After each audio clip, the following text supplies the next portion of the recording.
Welcome to the All Things Nintendo podcast. I'm Brian Shea, and this is a weekly podcast to discuss all the biggest news and games from the world of Nintendo. It is yet another jam-packed week in the world of Nintendo. First up, we have a Nintendo Direct Partner Showcase to break down. Then we will be getting a review of Dragon Quest VII Reimagined. And then finally, we will run down the latest hands-on impressions from several upcoming Nintendo games and products. Joining me for this first segment is a freelancer who has contributed to the New York Times, Polygon, CNN, IGN, and of course, Game Informer. It's George Yang. George, how are you doing? I'm good, man. How are you? I'm doing great. You know, we've known each other. We've been in the same circles in games media for many years now. We've seen each other at probably more events than I can count. At this point, we went to the Persona concert and happened to sit directly next to each other, so that was cool. One little coincidence. We talked about that show last week with Wesley LeBlanc, who is my coworker, who was also in attendance. But how did you like that concert? It was really good. I think Lynn is really good live. It's it's a really big fresh of breath air when you can hear recording and then the artist live sounds almost pretty much exactly the same, right? It's kind of rare in this, I think, in this world where a lot of musicians, a lot of singers don't exactly sound, as good as the recording counterparts. So hearing her sing was really fun. So and also I really like the Persona soundtrack in general. So hearing them live was also a great treat. Yeah, it was super fun to hear all those songs performed live by the original artist. Well, I guess Persona 3, technically not the original artist because they got a new singer to come in, but for Reload. But she crushed it. She also, Asumi Takahashi is her name. She was fantastic. She worked great alongside Lotus Juice, the rapper who did the original Persona 3 and Persona 3 Reload. And then, of course, as you mentioned, Lynn was incredible for the Persona 5 soundtrack. So glad you had as much fun at that as I did. But we do have a tried and true tradition here on All Things Nintendo whenever we have somebody making their very first appearance on the podcast, and that is allowing the listeners to get to know that guest through the lens of their history with Nintendo. So it's a two-part question, and the first part of that is, what was your first Nintendo game? And it can be your first game you ever owned, first game you played at a neighbor's house, can be your first console you ever owned, anything that, any way you want to interpret this question. Yeah. So it actually was the very first game that I ever had. So the very first Nintendo game and the very first game I ever owned was actually Pokemon Pinball on the Game Boy Color. And I think I got my Game Boy Color when I was in kindergarten, and I wanted a Pokemon game, but at the time when I was a kid, I didn't understand that Pokemon Pinball was completely different from like the actual Pokemon games. So what I meant to get was either like Pokemon Red or Blue or Yellow, but I saw Pikachu on the cover of Pokemon Pinball, and I was like, "Hey, I want that one." And then my dad bought it for me when I played it. I was like, this isn't what I thought it was, but I enjoyed my time with Pokemon Pinball though. And then kind of going after that was when I actually got into like the actual Pokemon games. My first Pokemon game was actually like the actual Pokemon game was Pokemon Gold version, and then I went back to Blue. So it's kind of a weird thing there. But yeah, so Pokemon Pinball was my first Nintendo game. Wow. I remember playing Pokemon Pinball and having such a blast with it. And then I was like, I want to play that on Nintendo Switch Online. It's not on Nintendo Switch Online. No. A trading card game, which is also a very good spin-off from that era, is on Nintendo Switch Online, which makes it weird that these other ones are not. But that's a great starting point. I know you're big into RPGs, and you've reviewed a couple of RPGs for us over at Game Informer. What was your experience with getting into the RPG genre? Gosh, I think it really did start with Pokemon.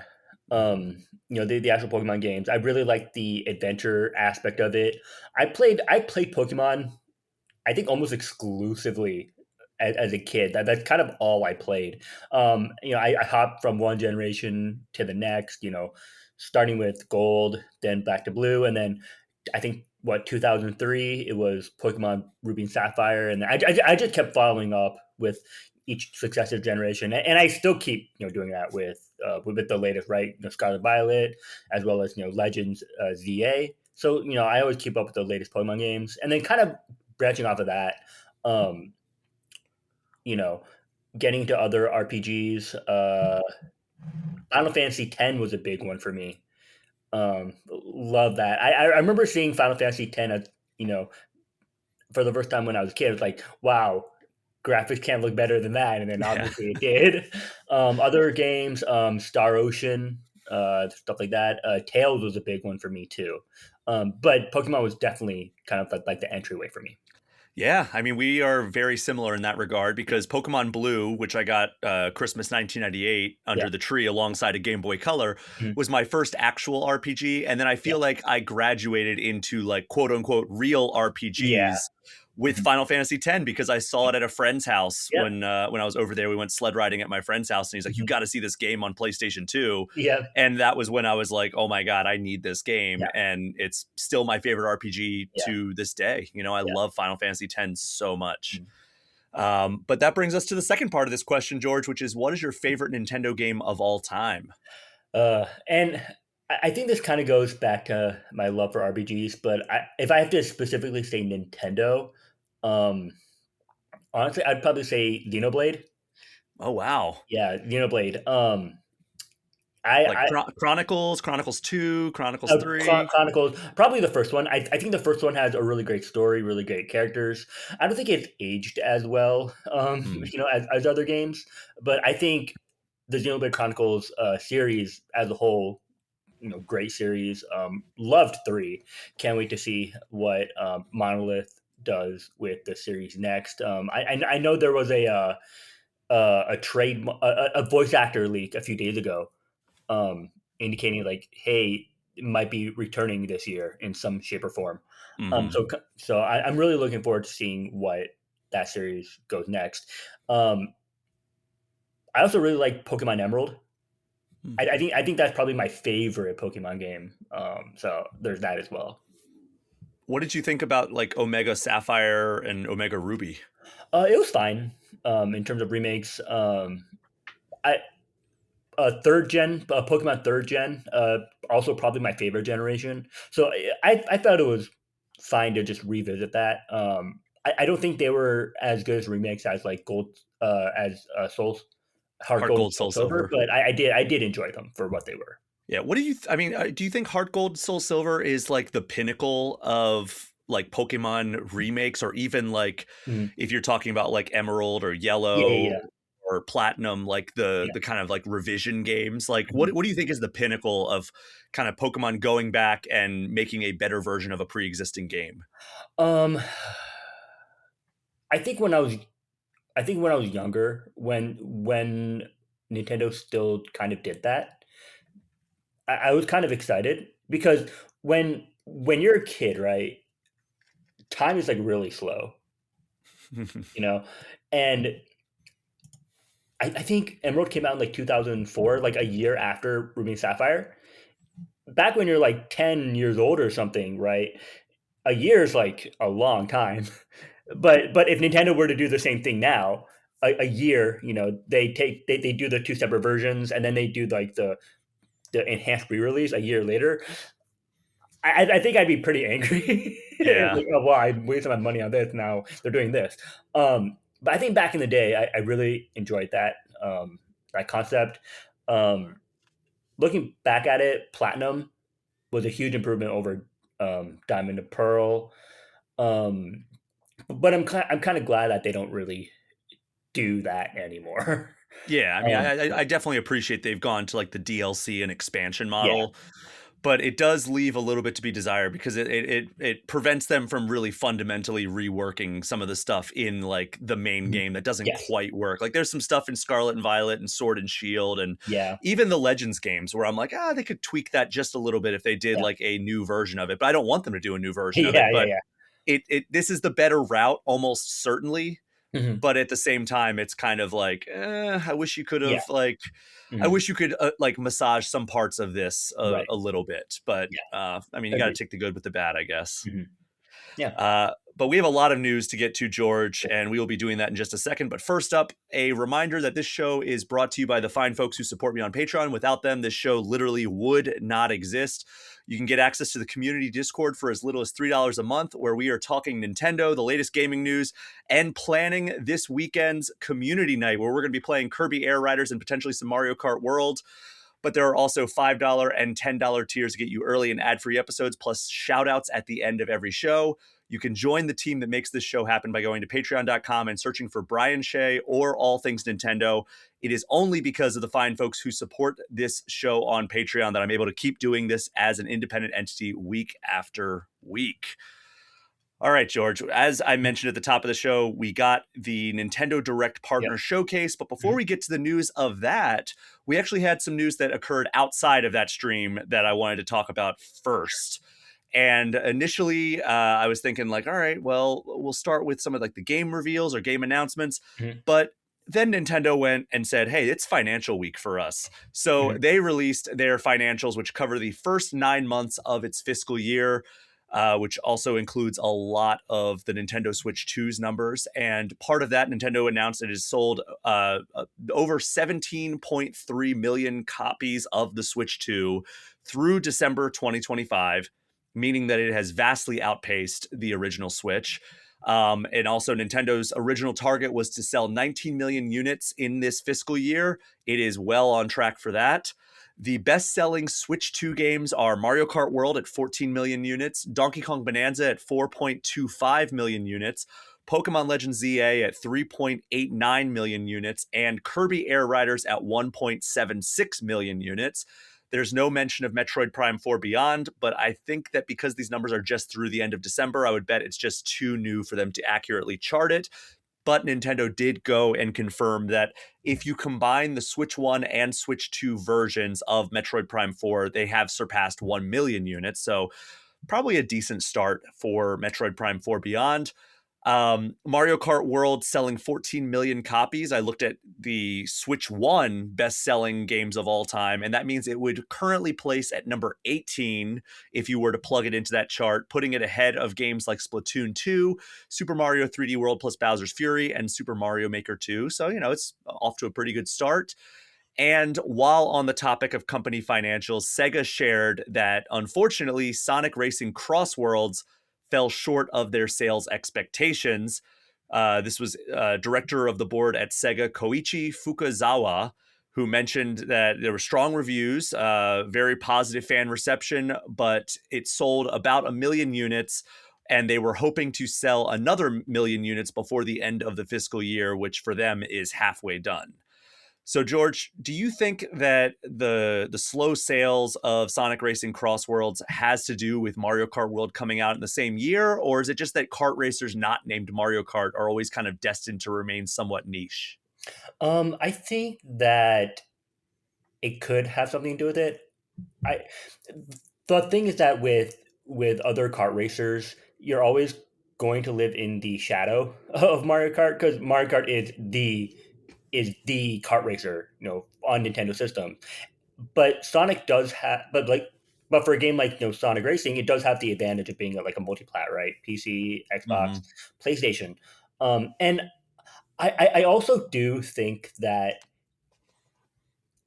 there's because the Switch release came after the other platforms. I also think that has something to do with it. I think if you know some players might not want to wait for the Switch release, so they'll get it on a different platform, but then they won't necessarily double dip for a Switch version, right? Especially since there are other handhelds out there now. If you bought the PC version, if you already have a Steam Deck, you can play that Mm-hmm. and you don't necessarily have to get the Switch version.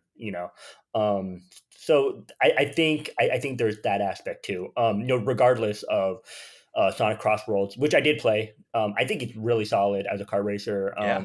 and I think it's a really good alternative for those who want something other than Mario Kart. And speaking on the Switch 2 unit sales, I still feel like the Switch 2 right now feels like a bit of a afterthought when it comes to other platforms, uh, simply because Switch 2 versions of third-party games are still arriving late, right? Like, the direct this morning, Digimon Time Stranger, coming out in June. The game came out for other platforms in what, October last year. So Hmm. there's that as well.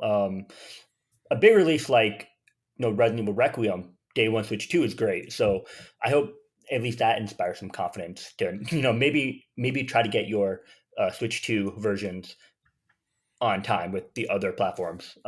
Minus whole Borderlands for situation there, but Yeah, yeah. we'll get into that in a few topics here for sure, because that is, yeah, that's a trend at this point. But Mhm. like I said, we'll talk about that more Right. there. But yeah, I mean, Nintendo's financials are looking quite good right now. They continue to, and I bet they're only going to look better as we get to things like Pokemon Pokopia in Mhm. a few weeks here. We get into the Mario Galaxy movie, which is almost Mhm. certainly going to do a ton of money at the box Yeah. office. So yeah, I mean, Nintendo I think is doing pretty well for itself right now, Mhm. and it's always fascinating to see how these sales charts unfold in the early months of a new system, because I feel like a lot of people will just buy a big high profile game because it's a new game on a new system. Yeah. Mhm. So like Donkey Kong Bonanza may not have done Mario numbers, but I bet it did better than if we got Donkey Kong Bonanza like in 2028, Yeah. where the Switch 2 has been out for a long time, and maybe you'd have a higher install user base. Mhm. But I feel like it was like the big coming out party Yeah. for the Switch 2, whereas Mhm. Mario Kart World felt like, okay, it's a Mario Kart game just for Switch 2 that is going to sell well regardless, because, Mhm. Mario Kart is almost Right. always one of the top selling Mhm. games on whatever platform it Right. appears on. Um, There's also so a yeah, bundle with it too, right? of course, yeah. So yeah, it's going to be fascinating to see how this unfolds as we get more and more first party games for the Switch 2, and see how kind of like the sales either continue to increase for games like Mario Kart World and Donkey Kong Bonanza, or if they start slowing for some of these titles and other Mhm. games start overtaking them. Because, like Mario Kart 8 Deluxe came out very early in the Switch 1 life cycle. I think it was Right. like a month and a half after the Switch 1 launched, Mhm. and no game had any hope of catching that, whereas a few other games caught up to the sales of Breath of the Wild, Mhm. even though it came out of the gate very strong. So Yeah. it'll be fascinating to see how the players gravitate towards and away other games in the Switch Mhm. 2 library as the months go on. Yeah.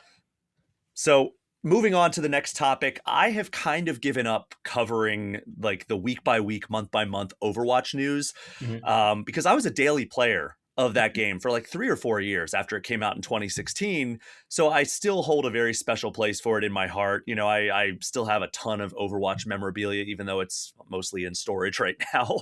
Yeah. Um, but before Overwatch 2 came out, like it was starting to seem like the team had kind of abandoned Overwatch 1 in order to Mhm. focus on developing Overwatch 2. Yeah. And then a lot of that stuff got scrapped. And as a result, like there was just no content coming out for a long, long time aside from like cosmetics, Mhm. and a lot of the community kind of vanished. And then when Overwatch 2 came out, it was still like a lot of fun. Like I gave it a decent score Mhm. over at Game. Actually, I gave it a good score. I think I gave it an 8.75, which is a pretty Mhm. sharp downturn from the 10 that Overwatch 1 got back when that came out in 2016. But yeah, it just made some changes that most people in the community were not fans of, and it Mhm. felt like increasingly like Overwatch's glory days were kind of behind it, which honestly made me pretty sad. Like I see trailers nowadays as a person who was so incredibly plugged into the Overwatch scene for several years, Mhm. and it actually makes me sad because I'm like, who are these characters? Like I used to know every single character back and forth. Like I knew how to play Diva, I knew how to play May, I knew how to play Reinhardt, and like I knew Mhm. all of their abilities inside and out. And now it's like I see the roster and I'm like, there are so many characters that I just have no idea who they Mhm. are. And it's sad because it's like seeing like the interior of a restaurant you used to go to all the time and you had such great memories, and now it's completely different, but like Mhm. you can still kind of make out the shape of that booth that you used to sit at with your Mhm. friends all the time in college or something. That's almost what it feels like. Mhm. Well, we got some big news this week from Blizzard, and Blizzard has announced that not only is it dropping the 2 in the title and just going by Overwatch once again, it is starting over its seasonal structure. And the first season is called The Reign of Talon, and it kicks off next week. And as a part of this, it is introducing 5 all new heroes all at once. So those characters are Domina, Emre, Mizuki, Anron, and the long teased Jetpack Cat. So Blizzard also says that 5 other heroes, additional to these, will join over the course of the rest of 2026. And this new seasonal structure is bringing with it more story elements, which is something players have wanted dating back to 2016. And this arc will last 6 seasons. And each class also includes sub-roles and passives. There's a conquest meta event that's going to run for 5 weeks. And then those story elements are going to include in-game cinematics, in-game events, and comics. And then there will also be an enhanced Switch 2 version that we don't know when it's coming, but it's being reported it'll be in the next few months. These changes go into effect on Tuesday, February 10th. So right around the corner here. George, were you ever an Overwatch guy? And are these changes a step in the right direction in the way that they need it? Yeah. So like I played a decent amount of Overwatch uh, at launch. Several years ago. When that happened, but and I was like, yeah, I don't really keep up with it anymore. I look at the new roster. I'm like, who are they? I have no idea who these people are. I did see the cat, so that stood out to me. But yeah, I think what Overwatch is doing now is a good step in the right direction. I think part of the justification of why they did a sequel from Overwatch to Overwatch 2 was because of like extra story content, but they ended up dropping that and now they're bringing back story content. And they also dropped the 2. Um, so now it's just called Overwatch. So then to me, it kind of like, so what's the whole point of a sequel anyway? I think it was to switch over to their free to play model, which Yeah. I think failed pretty spectacularly. Yeah, I think so too. And I think I guess it's a step in the right direction to help reinvigorate the game, but I think only time can tell with that. Dropping 5 new heroes though is a lot. And then what, 5 additional ones over the rest of the year? That's also a lot. I feel like they should stagger that out a bit more. But I guess they're trying to really make an impact. I mean, it almost feels to me like even though they're dropping the 2 and going back to just being called Overwatch, Mhm, the addition of these modes, the fact that they're resetting the seasonal structure, the mhm. fact that they're adding 5 new heroes, that almost screams to me that this is Overwatch 3, which is hilarious Yeah, because they're yeah, just they going could. back to Overwatch. It's funny, yeah, yeah. They could just call it Overwatch 3. I'm like, oh, cool. We're shadow dropping Overwatch 3. That would have been funny though if they actually did that. Well, I think I'm gonna check it out. I mean, Yeah. I was dabbling a little bit in Marvel Rivals. It wasn't really Mhm, scratching that itch, which is wild because there's no game that is more made for me as somebody who put over 1,000 hours into Overwatch mhm. 1 and is a diehard Marvel fan than Marvel Rivals. That Yeah. game should be so tailor made for me, and I had a good time when I played it, but I just kind of bounced off of it. Mhm. I think it's really hard for me to like keep up with live service games Yeah. in 2025, 2026 because I just have so many other things going on Yeah, not yeah, only in my life but in my mhm. gaming catalog. Yeah. So it's tricky for me, but I would like to check out Overwatch when this update comes out next week, and Yeah. I'd love to see how it feels as somebody who is just an extremely lapsed player. Yeah. But speaking of things that are lapsed, Borderlands 4. Yeah. Yeah. This is a saga that is actually has historical precedent. So last year, we learned that Borderlands 4 was coming to Switch 2 1 month after it hit every other platform. That was, September was when it hit every other platform. Then it was going to come to Switch 2 in Mhm, October. mhm. Then we learned that it was delayed indefinitely. Yep. And now we learned that that port just might never be coming because a Take Two spokesperson told Variety that they made the difficult decision, their words, to pause development on this version of the game since the team at Gearbox is looking at focusing on other platforms, which are also famously struggling with their in game performance. Plus, they want to focus on making post-launch content for those versions rather than developing for the Switch 2 version. Mhm. And back when the Switch 2 version was delayed, I actually immediately made the comparison of the situation to another 2K game, which was Marvel's Midnight Suns, which Mhm. was also delayed from its original release. It was supposed to come out right around the time of those other versions. Mhm. Then it was delayed, just the Switch version, and then it was eventually canceled. Right. Now I'm worried that comparison is more apt than I even realized. But I was saying that this was probably a likely outcome, that we would just eventually it would eventually just like disappear into the ether, and now I think that seems to be the case. So George, I reviewed Borderlands 4 on PC. I've played it a little bit on PS5, Mhm. and when I was playing those, it definitely did feel like a resource hog. Like I was playing on Mhm. high end PCs, Yeah.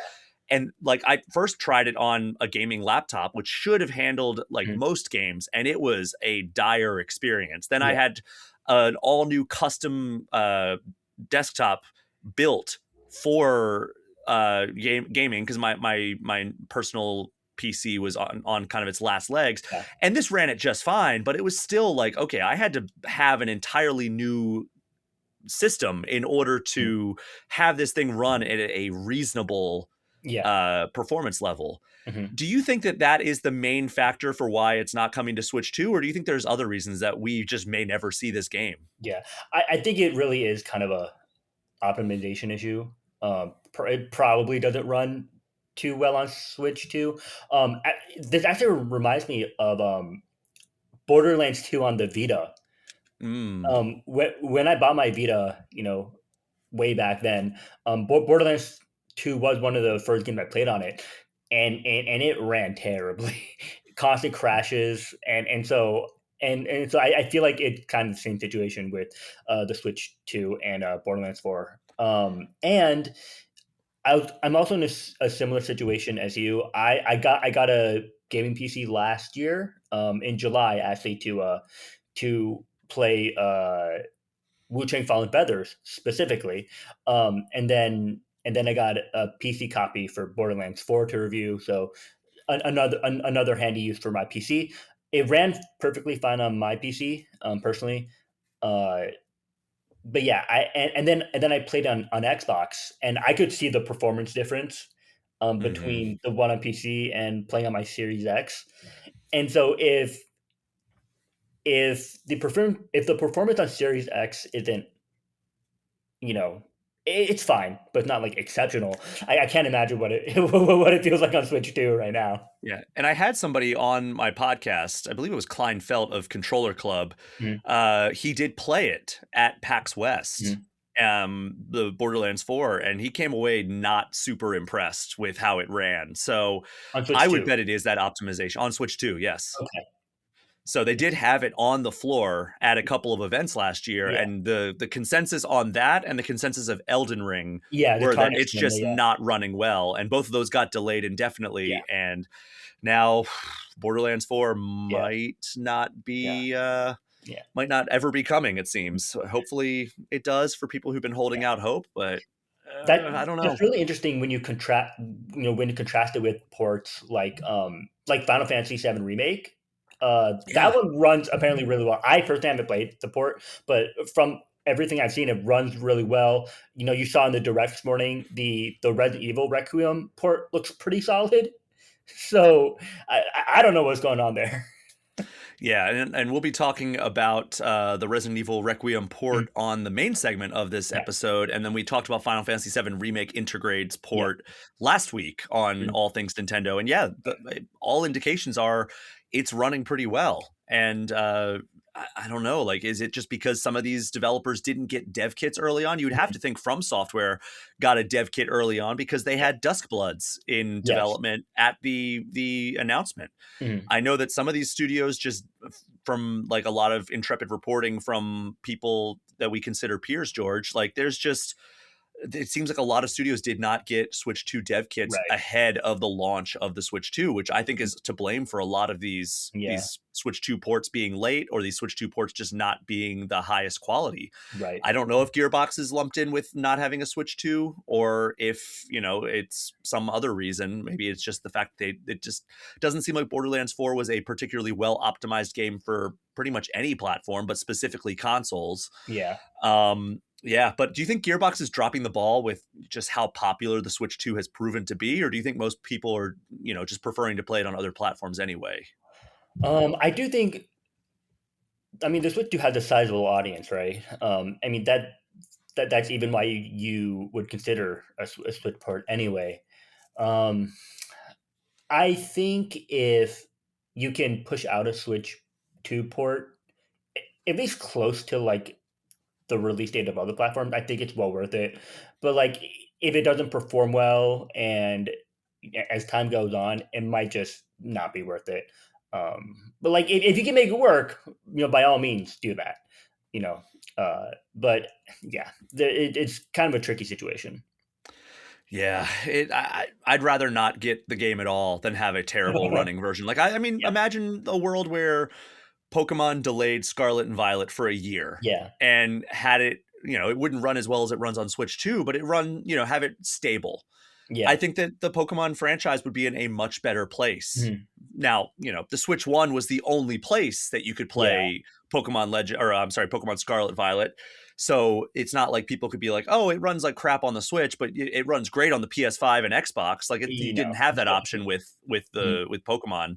Right. But like I do think that there is some element, especially coming off of Borderlands 3, coming off of the Borderlands movie, that Gearbox and 2K have to be extremely careful about putting out an inferior Borderlands product, because then you get into a place like Pokemon kind of is in right now, where it's like we are like in a spot where we're like thinking like, all right, the next major release is kind of a make or break for the Pokemon franchise, because Mhm. we've gotten some underwhelming stuff in recent years. So hopefully, I don't know what to say about Borderlands 4 on Switch 2 aside from, hopefully for those who have been holding out. I Yeah, mean, I definitely already have yeah, played it on PC, and if I play subsequent runs, it's going to be on PS5. yeah. Um, I I hope that it does come, because it is a good game Mhm. overall. Like, there's problems that I have with it, but it is a very fun game. I gave it an 8 out of 10, so Mhm. it's a pretty Yeah, good score. But yeah, sad news out of for people who've been waiting for yeah. Borderlands 4 to hit Switch 2. Mhm. But all right, George, let's get into this direct from this week. Mhm. If you're sad about Borderlands 4 not coming to Switch 2, we've got plenty of other Yeah. multi-platform and third-party games to talk Mhm. about. So this Nintendo Direct Partner Showcase ran about 30 minutes. It gave us a lot of announcements about games that we already knew are coming out or are already on other platforms, but we got a couple of new things as well. And also, because of how many small announcements were packed in, we're not going to be able to cover everything on this Mhm. episode. So it's just going to be kind of some of the heavy hitters here. And first up, we got a new look at Orbitals, which, if you recall from the Game Awards last year, was the two-player co-op puzzle platformer that, looks like it pulls heavily from It Takes Two and Split Fiction, Mhm. and it features kind of like that late 80s, 90s anime look.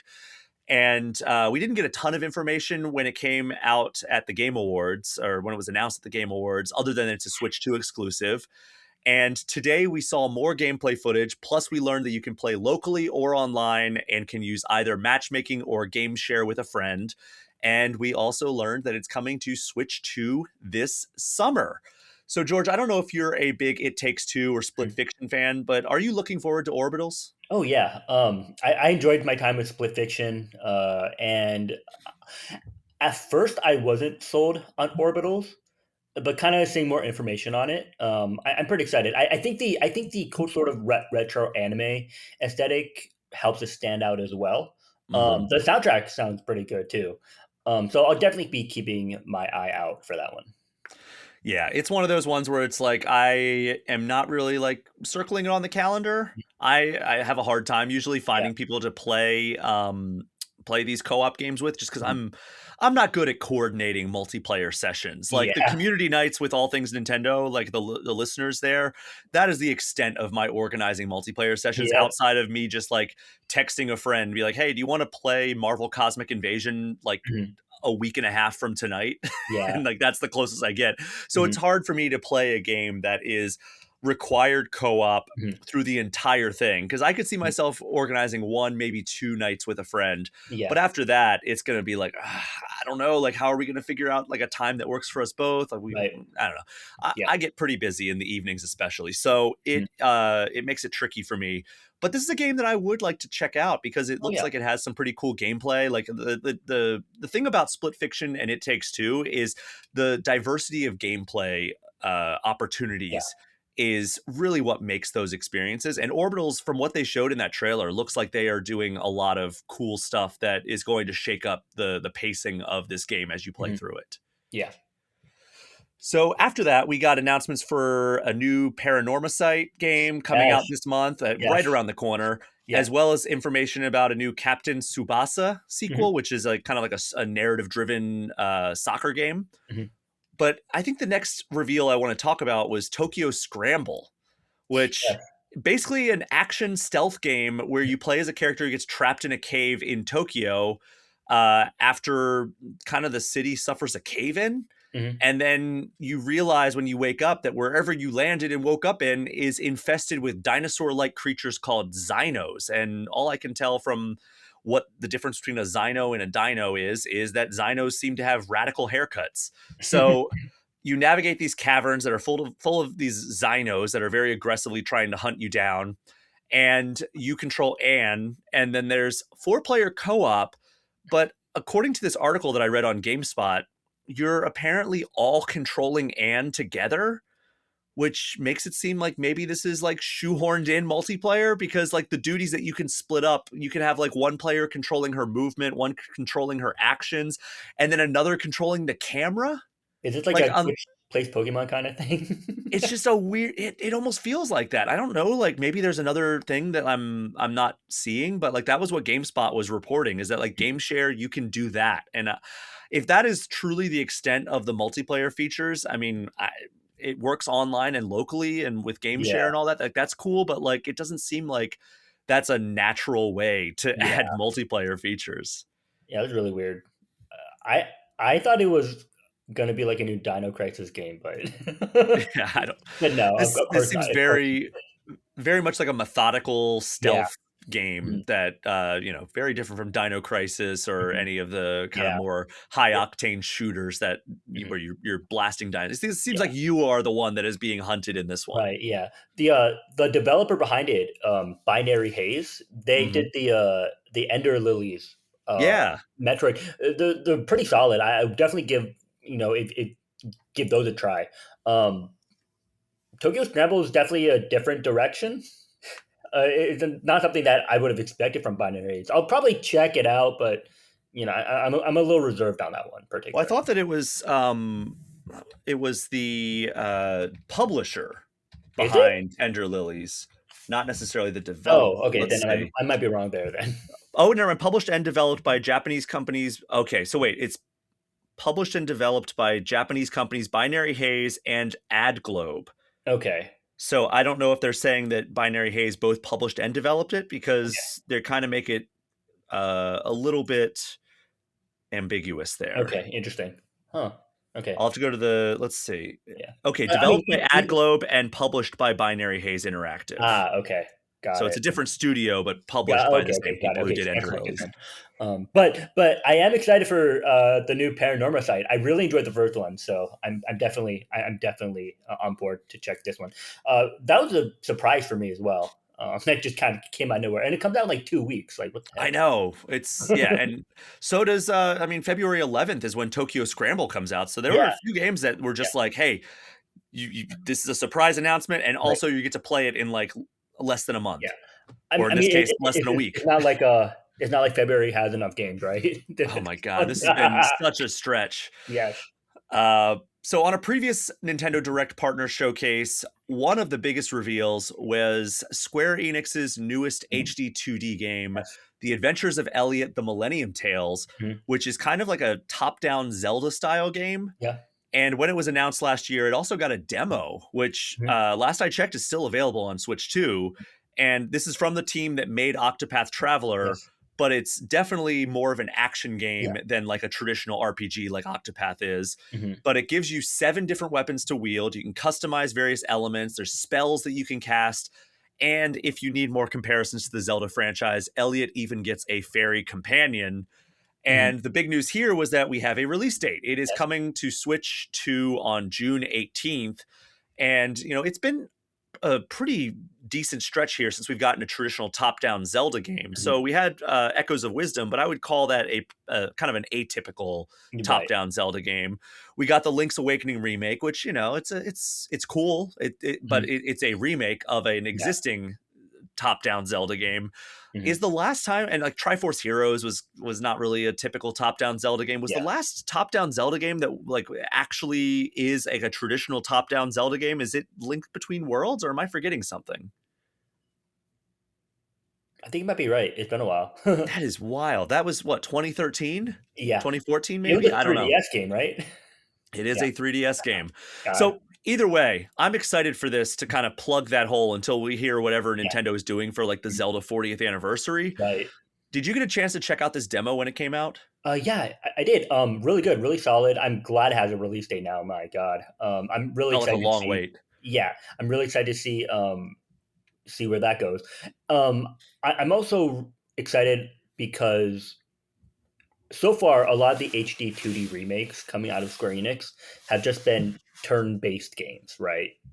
You have Octopath Traveler, you had Triangle Strategy, um, the Live Alive remake, right? Yeah.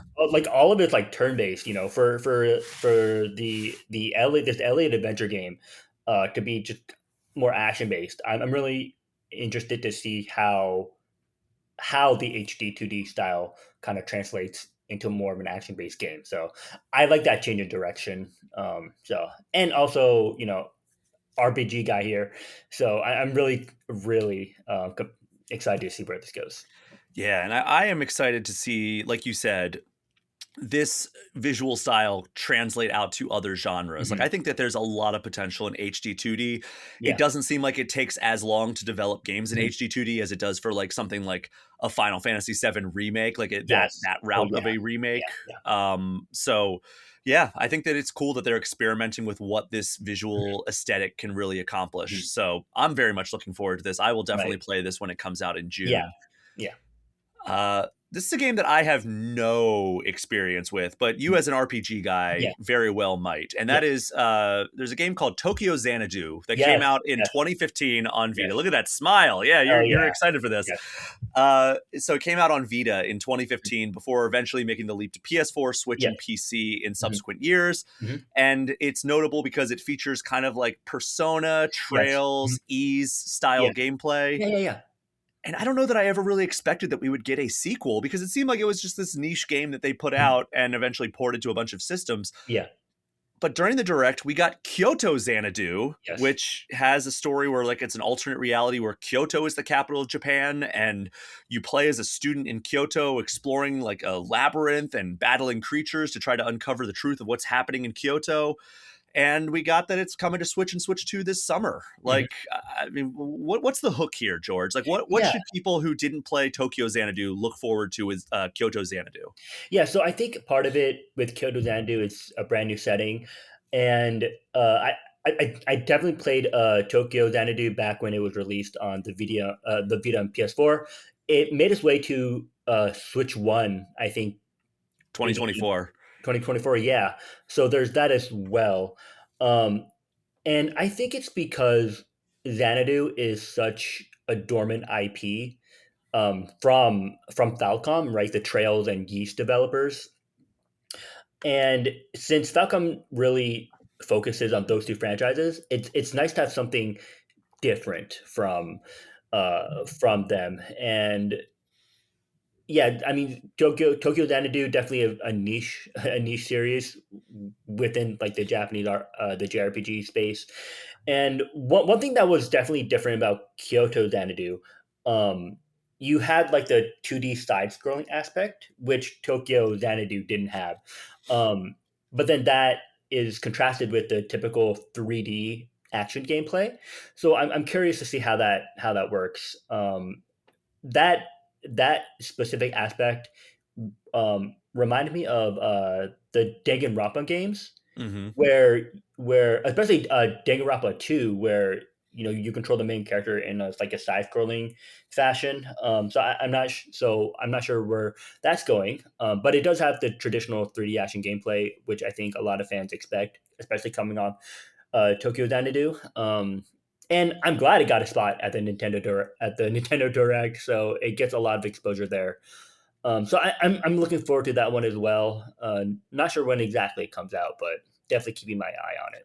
Yeah, just all we know so far is Switch and Mhm. Switch 2 this summer. Yeah. So I mean, maybe I'll check this one out. Maybe this Mhm. is enough for me to go back and like I'm a big Persona fan. Like Yeah. I talked about how Final Fantasy X is my favorite RPG Yes. of all time. Persona 5 is my second favorite RPG of all Nice. time. Nice. So like something like this when it draws comparisons to something like Persona, like Mhm. it does at least make my ears perk up a little bit and be Yeah. like, "Oh, maybe I'll check that out." Because like, Mhm. there are certain games that I enjoy that borrow elements from my favorite games like Mhm. Clair Obscur Expedition 33 Yeah. borrows Mhm. heavily from games like Final Fantasy X and Yeah. Lost Odyssey and Mhm. Persona, Yeah. and I'm enjoying that game. Then there's other things like Tokyo Mirage Sessions, which borrows heavily Yes. from Yeah. Persona, that don't really click with me. So we'll have to Mhm. see Mhm. how Kyoto Xanadu hits for me when it comes out Yeah. this June. So the next one that I want to talk about is the Super Bomberman collection, which is Mhm. something another one I did not really expect Yeah. because there's a lot of franchises that I'm like, oh, that'd be cool to have a collection. Super Mhm. Bomberman was not one that was top of mind for me, but it includes seven different titles from the NES and SNES eras, including previously unreleased localized versions of Super Bomberman 4 and Super Bomberman 5. Those had never reached the US before, so that's kind of Mhm. cool. The package also includes a boss rush mode, galleries, and other features, including 4-player gameplay over game share. And best of all, it is available right now as you are Mhm. listening to this episode of the podcast. George, I don't know how much of a Bomberman fan you are. It's not exactly in the RPG wheelhouse, Mhm. but even though I enjoyed like Bomberman as a kid, and I've Mhm. even reviewed at least one Bomberman game for Game Yeah. Informer, this came out of nowhere for me. Yeah. No, you're right. Bomberman is kind of just out of my wheelhouse. I did play the Bomberman R, I think, when it first Mhm. launched on the first Switch a while ago. It was a mess when Um, it launched. yeah, so I can't really speak to Bomberman's history or like the quality of the games, but it's by Konami, right? Yeah. Okay. Well, I mean, at least they're not neglecting Bomberman. So I mean, putting I out mean, a collection is as far as they don't neglect, they kind of equally neglect all of their franchises at this true, true, point. true. Like, Yeah, I yeah. mean, all we get really are those either collaborations with other games, like Mhm. in other games, or Yeah. we get like remaster collections Mhm. or whatever. Because like, it doesn't seem like there's a whole lot of active development out of Konami in like the Right. past decade. Yeah. Yeah, so, I mean, the Bomberman collection definitely was a surprise as well. So I guess it's good, I guess. Better than nothing, honestly.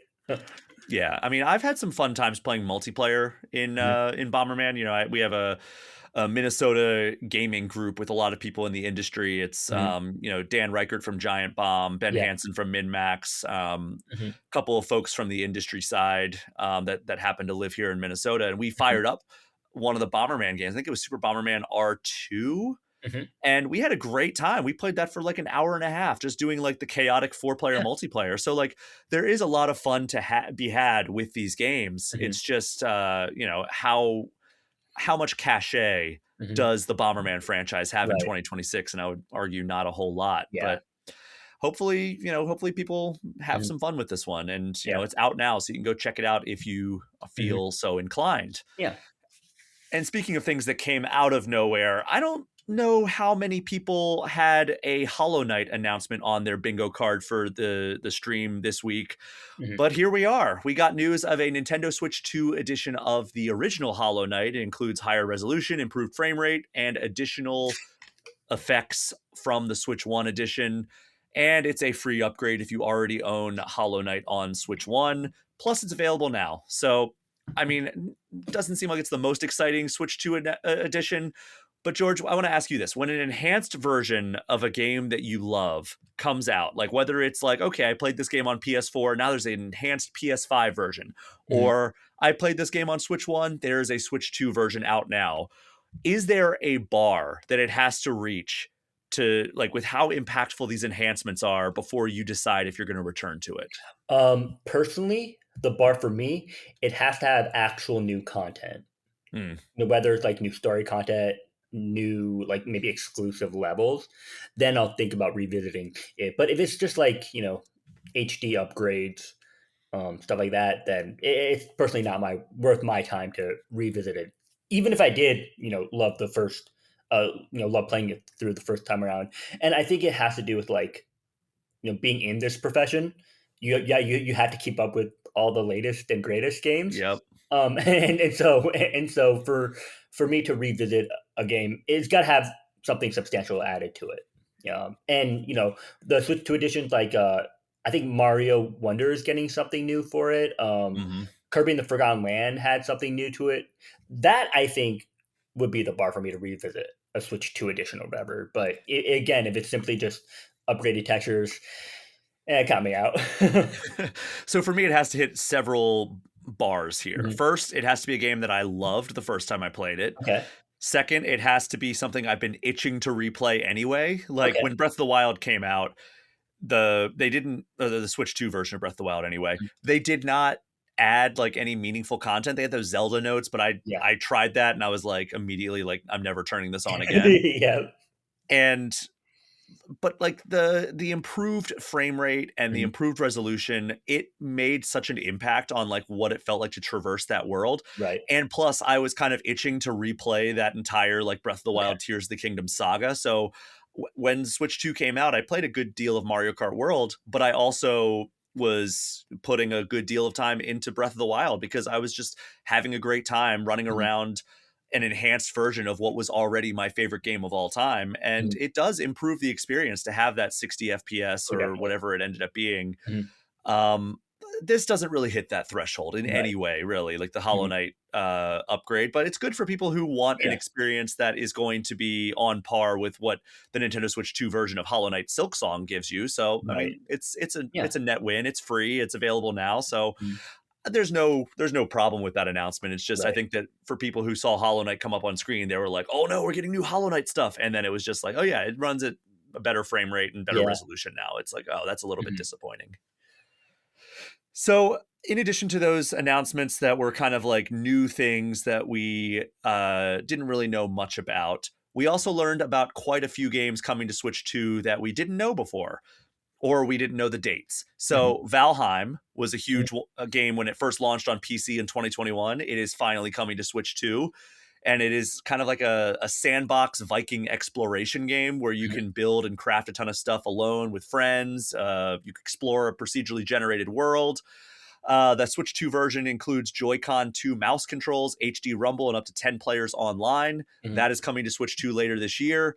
Final Fantasy VII Rebirth, the Okay. second entry in the 7 Remake trilogy, uh, it is coming later this year. The first entry in that trilogy just hit Switch 2 a couple of weeks ago. Mhm. Rebirth is a much more open game. It throws a ton of mini games, Yep. including the amazing Queen's Blood Card Battler Yes. game, Mhm. a piano game where you can like either play your own music or play songs from the soundtrack, and a much broader story plus enhanced gameplay. That's arriving on Switch 2 on June 3rd.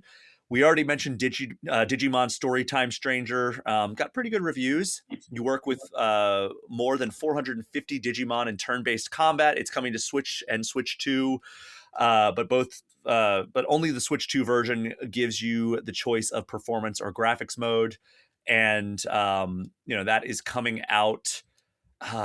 June, I July think? 11th. July July, 11th. July, okay, July. Yeah, sorry, I had a brain fart there. And then they closed out the stream with a 3-pack of Bethesda announcements. Fallout 4 Anniversary Edition includes all 6 official add-ons plus 150 Content Club, Creation Club releases, and it comes out on Switch 2 on February 24th.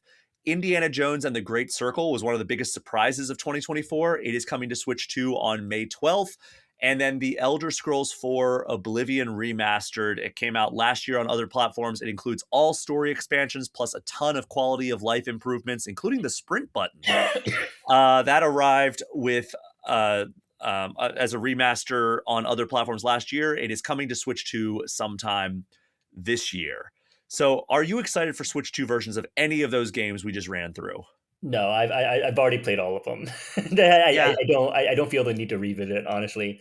And also I think as a broader point, um, I feel like the whole Bethesda late port to Switch shtick has kind of run its course a bit. I think people were genuinely excited. You know, the the whole joke about Skyrim is it's available on everything, and again, I think people were genuinely excited when Skyrim was first ported to Switch. But now I feel like having all these late Bethesda ports has kind of lost its luster. I mean, there's definitely an audience for that somewhere, just not with me personally. And I feel like Bethesda. Um, we discussed how some developers may have gotten their dev kits a lot later.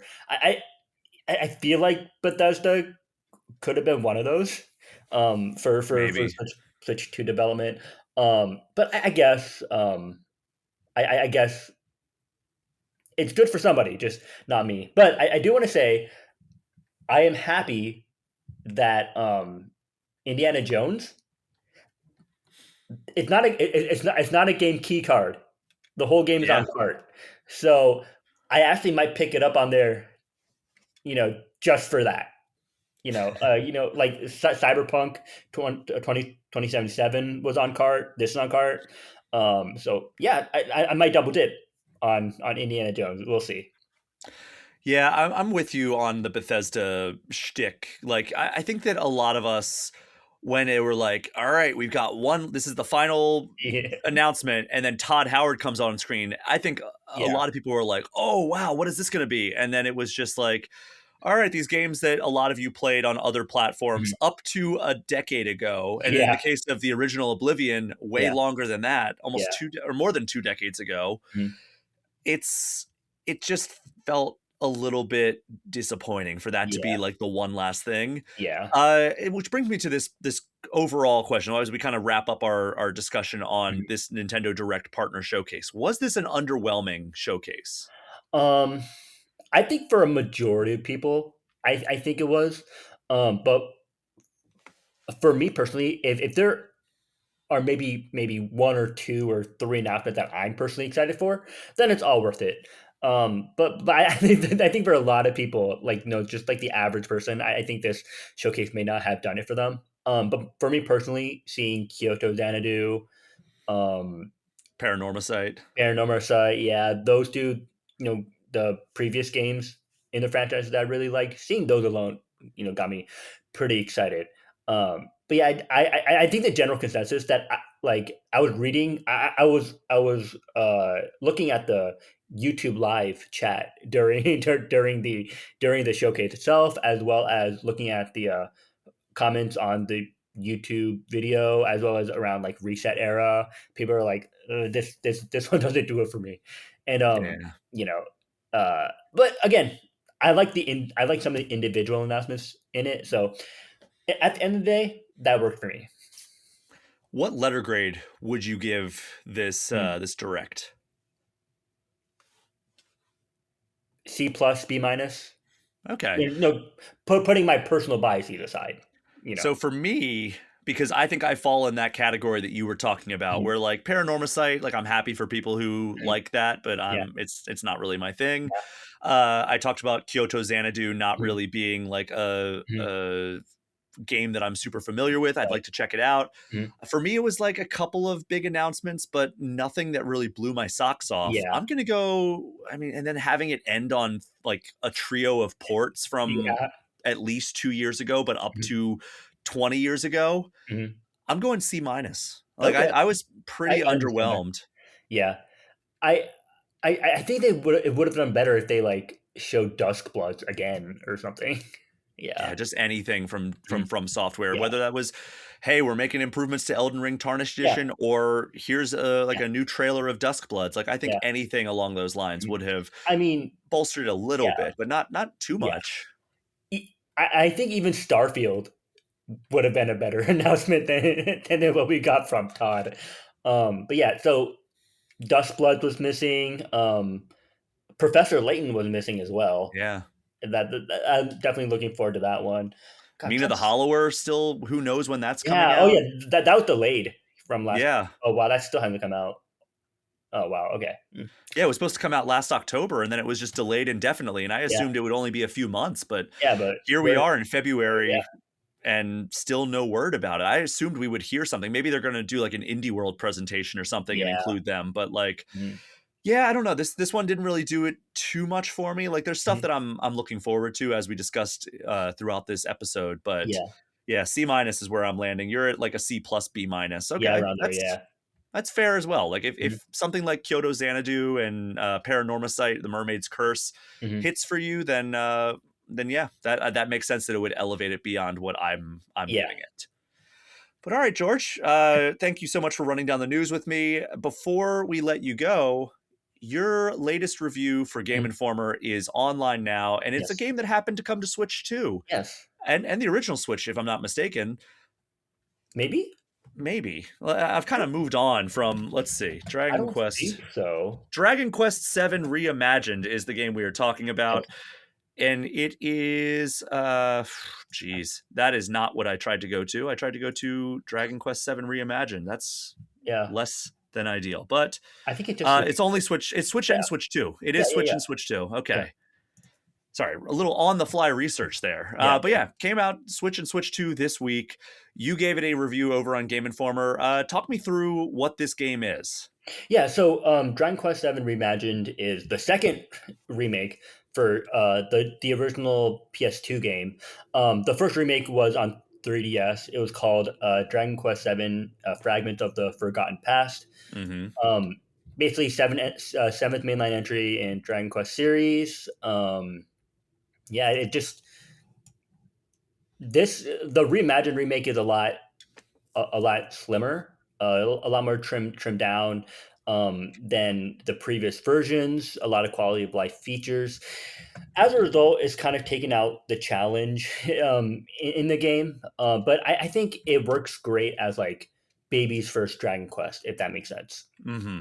And so I think a lot of different players can really find it approachable compared to other Dragon Quest games. And to your point, I'm actually doing some another on the fly research Yeah, yeah, here. yeah. Let's see. I'm looking up how long to beat here, and It took I me 40 hours. So I think a lot of people will take between 40 and 50. yeah. So I'm trying to find the. It keeps bringing up Fragments of the Forgotten Past instead of the Yeah. original Dragon Quest VII. Mhm. Okay, found it. All right. So Journey of the Cursed King, the original version, 72 hours is how long to beat's average playthrough. Then hold on one second. Journey of the Cursed King is Dragon Quest VIII. There is no Yeah, I Dragon was about to say, Quest VII. I was very confused there for a second. I'm like, wait a second, that doesn't sound right. It's not on PlayStation. How Long to Beat. Let me see. Unless they. No, it's not on How Long to Beat. Okay. No. Fragments of the Forgotten Past. Let's just go there. Yeah. All right. So on PlayStation, the original release, Mm. 134 hours is the average How Long to Beat. Mhm. On the 3DS remake, average How Long to Beat, 85 and a half hours. That's still long. Still a long game. Then you get to Dragon Quest VII Reimagined.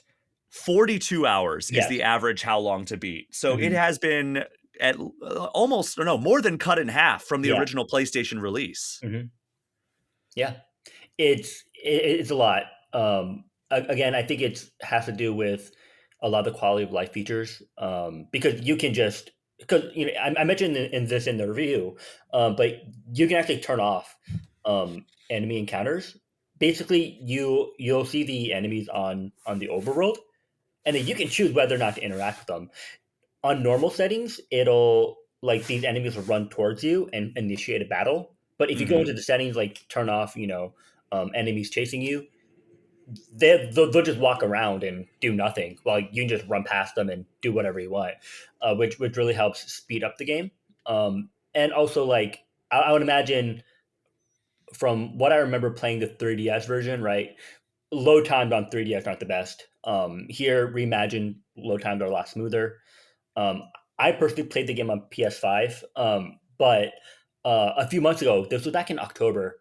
I previewed the game at Square Enix's office, and Hmm. and they had me play part of it on the Switch too. Ran really well, so I can only say that. So combined with shorter load times, overall, I think that helps contribute to the shorter runtime. Hmm. So, for people who have never played a Dragon Quest game, you called Mhm. this like kind of like baby's first Dragon Yes. Quest, which call back to our discussion about Pokemon because a lot Yeah. of people consider that like baby's first Yeah. RPG, Yeah. which Yeah. it worked out for both of us. Mhm. What is something that people who have never played a Dragon Quest game maybe should know heading into this? Um, you don't have to play the previous entries in order to get into the franchise. Each Dragon Quest game pretty much is a standalone adventure, and wherever you start um, is pretty much as good as a starting point as any. If you do want the more classic retro Dragon Quest experience, go with the 1, 2, and 3 HD 2D remakes. If you want something that's more modern, sleek, go with the reimagined one. Um, if you want if you want like a very meaty, like not necessarily hardcore, but very robust RPG, Dragon Quest 11 is there for you. Um, you know, and obviously with Dragon Quest 12 coming out whenever, Who knows? who knows when that'll come out. But yeah, I mean, I think each Dragon Quest game has something to offer to each to each player. It just depends on where you want to start. Yeah, and what would you recommend somebody with, games like Dragon Quest XI, which is an Mhm. extremely well-liked version Yes. of or iteration of this series, Yes. but now we have Dragon Quest VII Reimagined. Mhm. Like, where do you think a player should start if they want? They're like, hey, I've never played a Dragon Quest game. I want to try one. Should I start with Seven Reimagined or 11? Um, Again, I think it really depends on the player. If it's someone who's never played like an RPG in general, then probably seven. But if someone already has experience with RPGs, likes Japanese RPGs like Persona or Final Fantasy, then they go with something like 11. Hmm. Yeah, And like, I guess, talk to me about like what you do and don't like about what they've done with this reimagined remake, yeah, which, as you point out, is the second remake of yes, Dragon Quest mhm, Seven. yeah, yeah. Um, I really like the quality of life features that they put in Reimagined. Again, being able to turn off enemy encounters, loading times are better. The presentation is a lot better as well. When you play the 3DS game, right, the the enemies are in like a first person view. You select attacks, then the camera pans out, right, to show like your character attacking. With Reimagined, it takes on a much more modern camera where you can pretty much see all your characters, you know, at all times. Um, yeah, and it's just a very modernized take on Dragon Quest Seven. What I don't like about it again, it kind of standed off a bit of the challenge there. But again, these sort of quality of life features are optional. Mm, You know, you can toggle different parameters, like difficulty. Like you can either receive the normal amount of experience, you can gain more experience, or you can actually make it harder for yourself by telling the game to give you less experience. and then there are different presets, difficulties that you can switch on the fly if you want. And there is a hard mode. So if you want a classic Dragon Quest experience that has that difficulty, definitely go with hard mode. I know some other people who've reviewed the game, and they're even more of a veteran than me at Dragon Quest. I mean, they said that the hard mode is a little too easy for them, you know, Wow. but for the average player, if you set Dragon Quest VII Reimagined on hard mode, you will get a challenge. It's not like it's not like Reimagined like kind of easy mode, um, but comparatively to other Dragon Quest games as well as previous iterations of Dragon Quest VII, it is a bit on the easier side, but you can make it harder for yourself if you want to. Got it. And I think that maybe the visual style is the Yeah. most known part about Mhm. this game. Yeah. And I think that might lead people to think that this is some super easy game because it is Yeah. very cutesy and Yeah. Yeah. chibi Yeah. and like based on like these dolls that Yes. they have in real life that Mm. actually Wes and Alex when they went out and Yeah. visited Square Enix for the Dragon Quest VII Reimagined Yeah. cover story that we did at Game Mhm. Informer, they actually got to see them in person. Yeah. So we know they exist for a fact. Exactly. Mhm. But how do you feel overall about the visuals Mhm. of this remake? Yeah, that's an interesting point because I do like them, and I think I'm kind of in the minority when I say this.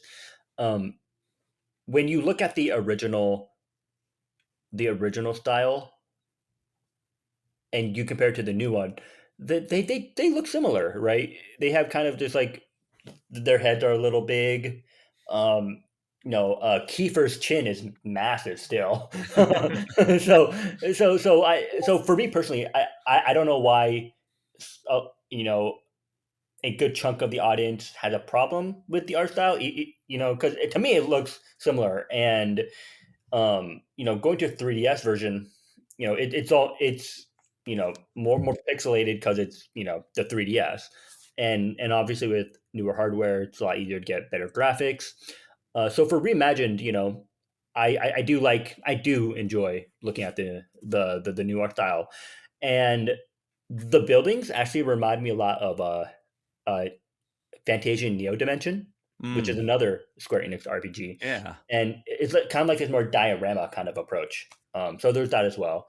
I like how they went with this approach rather than like another HD2D thing. So Yeah, I would not have been super on board with HD2D for this one because that would yeah, have felt like a regression yeah, from the original art mm, style. Whereas these other games that we're getting in HD2D, whether they're all new or mhm, they're remakes of previous games, it felt like a progression, Like yeah, it's like yeah, Dragon Quest 1 looks so much better in HD2D in 2026 yes, than like if, you were to take Final Fantasy 7 and turn that into an HD 2D game. Though that yeah, doesn't sound very cool now that I say it out loud. mhm, But like, certain games I think you need a more modern touch with the yeah, visuals that yes. you remake them. Mhm. But any closing thoughts on Dragon Quest VII Reimagined before we get you out of here? Um, no, I think it's a really solid game, especially for a remake, and especially since, um, I mean, it's hard to get the 3DS version now because you can't buy it digitally. Your only choice is to buy Yeah. it physically because the 3DS digital store is down. If you have an old PlayStation, I mean, I guess you can buy that one, the original OG PlayStation version, but what are the chances of that? So really, honestly, if you want an accessible and approachable version of Dragon Quest, Reimagined is pretty much your only option at this point. So you might as well just play it. Well, Dragon Quest VII Reimagined is available now on Switch, Switch 2, and every other major platform. George, you gave it a 7.5 out of 10 over on Game Informer. And if you want to read George's full review, just go on over to GameInformer.com and you'll be able to find it right there. George, thank you so much for taking time out Yeah, of your day to join this week's episode of All Things Nintendo. Before you get out of here, where can people find you online? yeah, sure. So you can find me on Twitter, Blue Sky, at Yin Yang Fooey, YinYangFooey. That's my typical handle for everything. Usually on there, you can also find my portfolio on there as well, along with other websites that I've contributed to. We are going to take our only break of this episode, and when we get back, we'll be getting some hands-on impressions of several upcoming Nintendo games and products. We will be right back.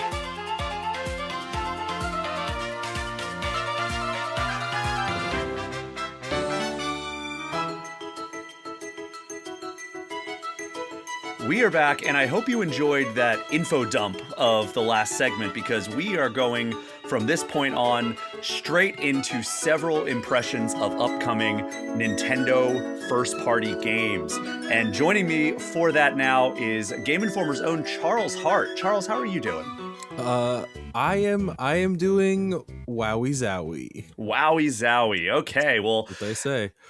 You recently traveled to sunny New York City, and by sunny I mean I think it was like 10 degrees. Yeah, I live in Ohio, and it was -8 when I left here, and then I got there and it was 9 degrees, and I was like, oh, so warm, so nice, what an improvement. See, I had a similar situation. I live in Minneapolis and St. Paul, and I left and it was a -32 degree wind chill, -32 degree Fahrenheit wind chill. This was 2 weeks ago.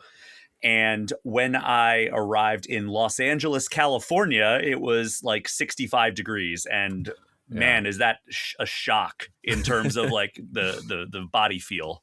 I went to, when we visited Blizzard for the World of Warcraft cover story, gosh, maybe that was November, whatever month it was. I remember being there and being like, just having the sun on my skin and briefly reconsidering all my life choices. I'm like, should I just move to Los Angeles? Is it worth it to just have sunlight all the time? And right now, maybe.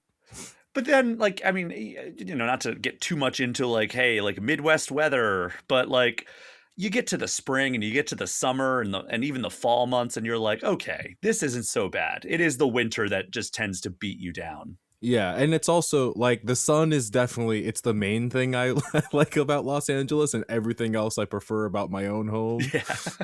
So yeah. But we're not here to talk about the weather or talk about our living preferences, but we are here to talk about the games that you saw while you were in the aforementioned sunny New York City. And you mentioned one of them in a reference there, which was Wowie Zowie, Super Mario Brothers Wonder. It's the Nintendo Switch 2 edition plus Meetup at Bellabel Park. I said that right, correct? Like, it's a very convoluted name. It was a funny thing that like when you work for a company, especially one like Nintendo, they want you to say the title of the game properly. So you could see every time one of the Nintendo representatives, they were like, all right, today you guys will be playing Super Mario Bros. Wonder Nintendo Switch 2 edition plus Meetup in Bellabel Park. Yes. And just always having to hold their breath and get all the words in when they did it. But I was wondering, like, is it the longest title of a Nintendo game of all time? Like, I don't know enough off the top of my head, but I can't think of one with more words than that. I mean, it reminds me of like the Dragon Quest Heroes games, where it was like Dragon Quest Heroes 2, The World Tree's Woe and The Blight Below, or something like that was the name. Good. What else was there? I think about like some Square Enix titles, like especially there was like like Theater Rhythm something or other, and like there were like 6 different titles at the end of it. And man, like, yeah, like there's what was the one that I was thinking of that was just like, you could tell that, it wasn't a game, it was the press releases when Xbox One was like Microsoft's flagship console. They would send, like, I guess they had some sort of rider in their thing, like if you were going to license your game and mention it in your press release, so it would be like, it's available on PlayStation 4, Nintendo Switch, Nintendo Wii U, and Microsoft's Xbox One, it was Xbox One, the all-in-one gaming and entertainment system from Microsoft. Like every single mention by third party or otherwise had to slip in that the all-in-one games and entertainment system from Microsoft at the end of Xbox One. It was just ridiculous how it just completely disrupted the flow of any press release. I love that. But you went and actually got a chance to play all these games. So we're going to be talking about, I believe, 6 products coming to the Nintendo Switch 2 over the next several months. The first of which is Super Mario Brothers Wonder Nintendo Switch 2 edition plus Meetup at Bellabel Park. It's Meetup in Bellabel Park is the only caveat. Next time you'll get it 100% right. Nintendo is going to force me to cancel this podcast now. Exactly. So talk to me about what you played. Yeah, so Meetup in Bellabel Park, expansion of Mario Bros. Wonder, if you're familiar with the game, obviously. I was with 3 other journalists, incling Logan Plant, I believe is his name. Yeah, Logan's a regular here on the podcast. And we did a bunch of games, and it is from my understanding, a mostly multiplayer focused expansion, and adds in a bunch of new like mini game modes that have a bunch of different like levels within them with different star ratings. So in the trailers, I think we just saw, it's like there's Bob-omb Relay where you're throwing a Bob-omb back and forth as the level progresses. But there's like, and I don't have like an exact count, but I could see like at least 7 or 8 stages of that one challenge mode that you would complete with however many people. So I play a bunch of them, but there's co-op ones, there's competitive ones, and then there are some like wireless gameplay ones that I think are mostly races, just because by design, you'll be moving at different paces, so you have your own screens. So I think a lot of them are races because it depends on where your progress is in the race. But yeah, they were a lot of fun. I did like that Bob-omb Rally one. So it's like you and all your teammates are making your way through a level, and someone has to be holding this golden bomb, and there's a timer that goes down, but it only goes down when the wrong person is holding the bomb, and the talking flower in the background will like call out which character needs to hold it next. You have to toss it to them, and hilariously, it's like you would think that you would lose because the timer would run out, but we lost every time because someone accidentally threw the bomb off a cliff. Like that's by far more dangerous in the situation, because that also makes you instantly lose. There's that. There was one where you're drawing donut blocks, with those little like circular blocks that disappear after you stand in them. Some people are like people that draw paths using the Switch 2 Joy-Con as like a mouse in the mouse mode, and the other people are walking across them.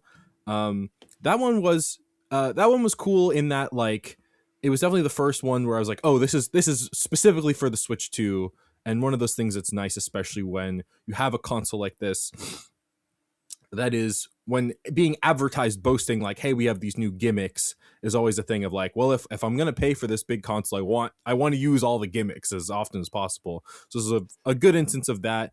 It was a little interesting because you can't draw diagonals. It would like lock you into like vertical lines or horizontal lines. So I was playing with someone and I had the mouse and I was trying to draw like a staircase for them.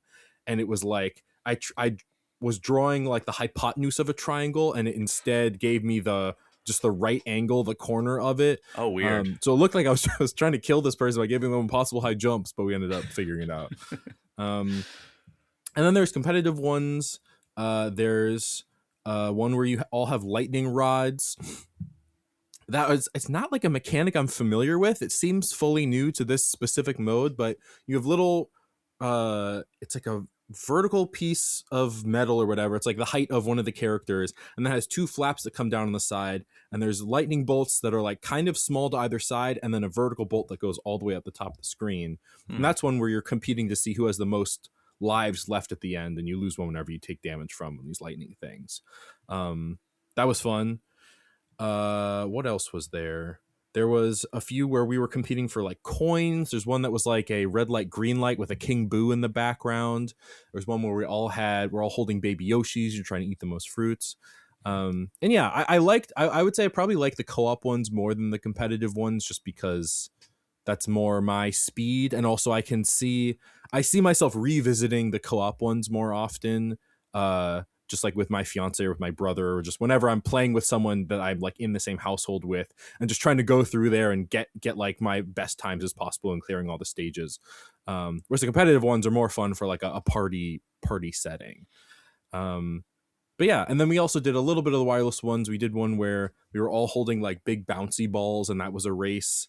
And then I can't remember if I I asked the PR what all the games we played were, and I can't remember if I played it or not, but there's another one where you're holding onto a flower and it's kind of more of like a flying race through an obstacle course.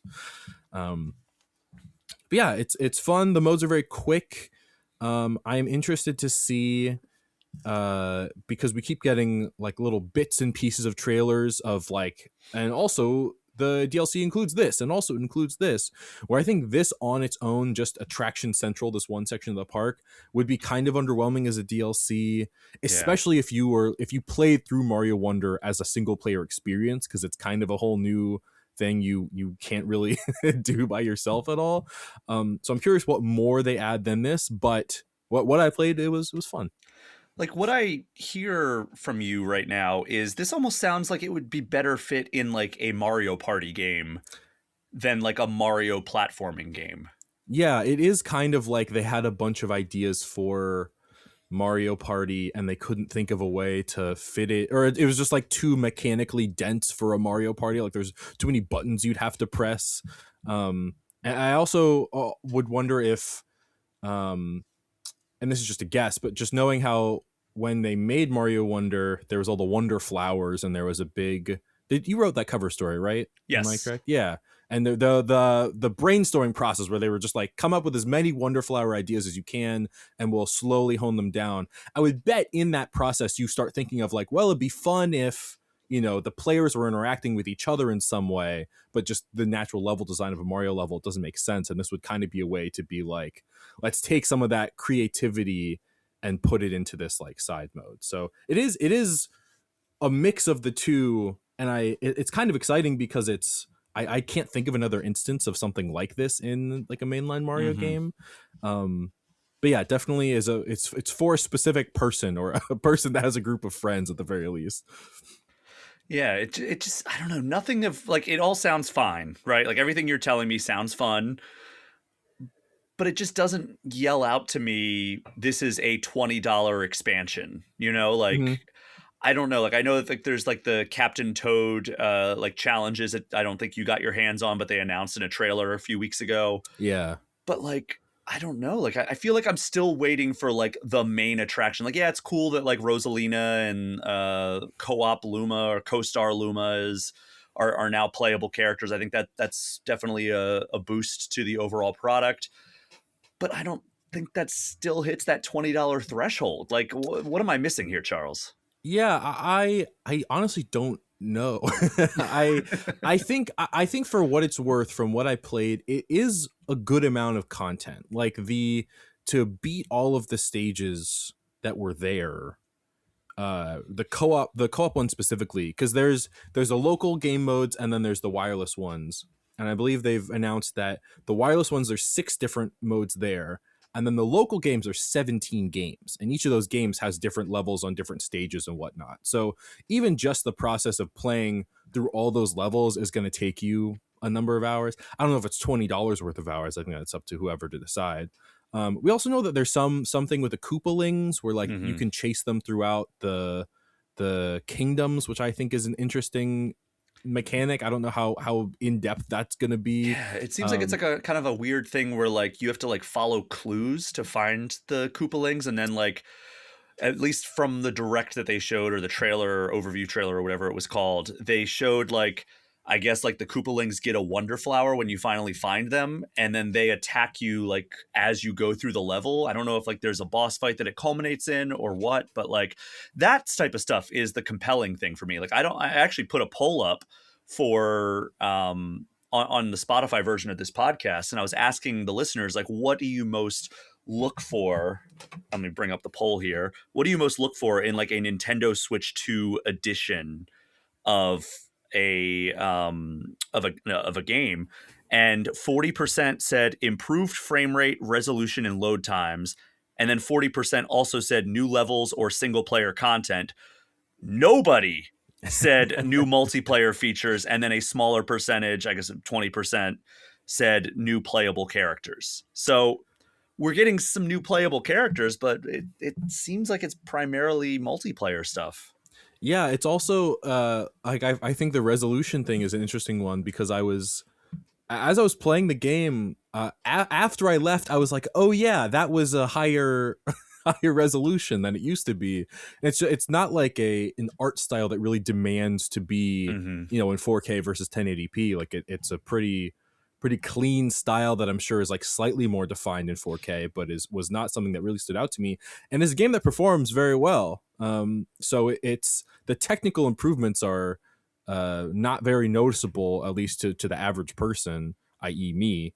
But yeah, I am curious of if there's more, what more there would be. We're still like a little under 2 months out, so they have time to announce one or two more elements. But yeah, it's an interesting little side thing. Very Nintendo of them, I'll say. They love to zig when you expect them to zag.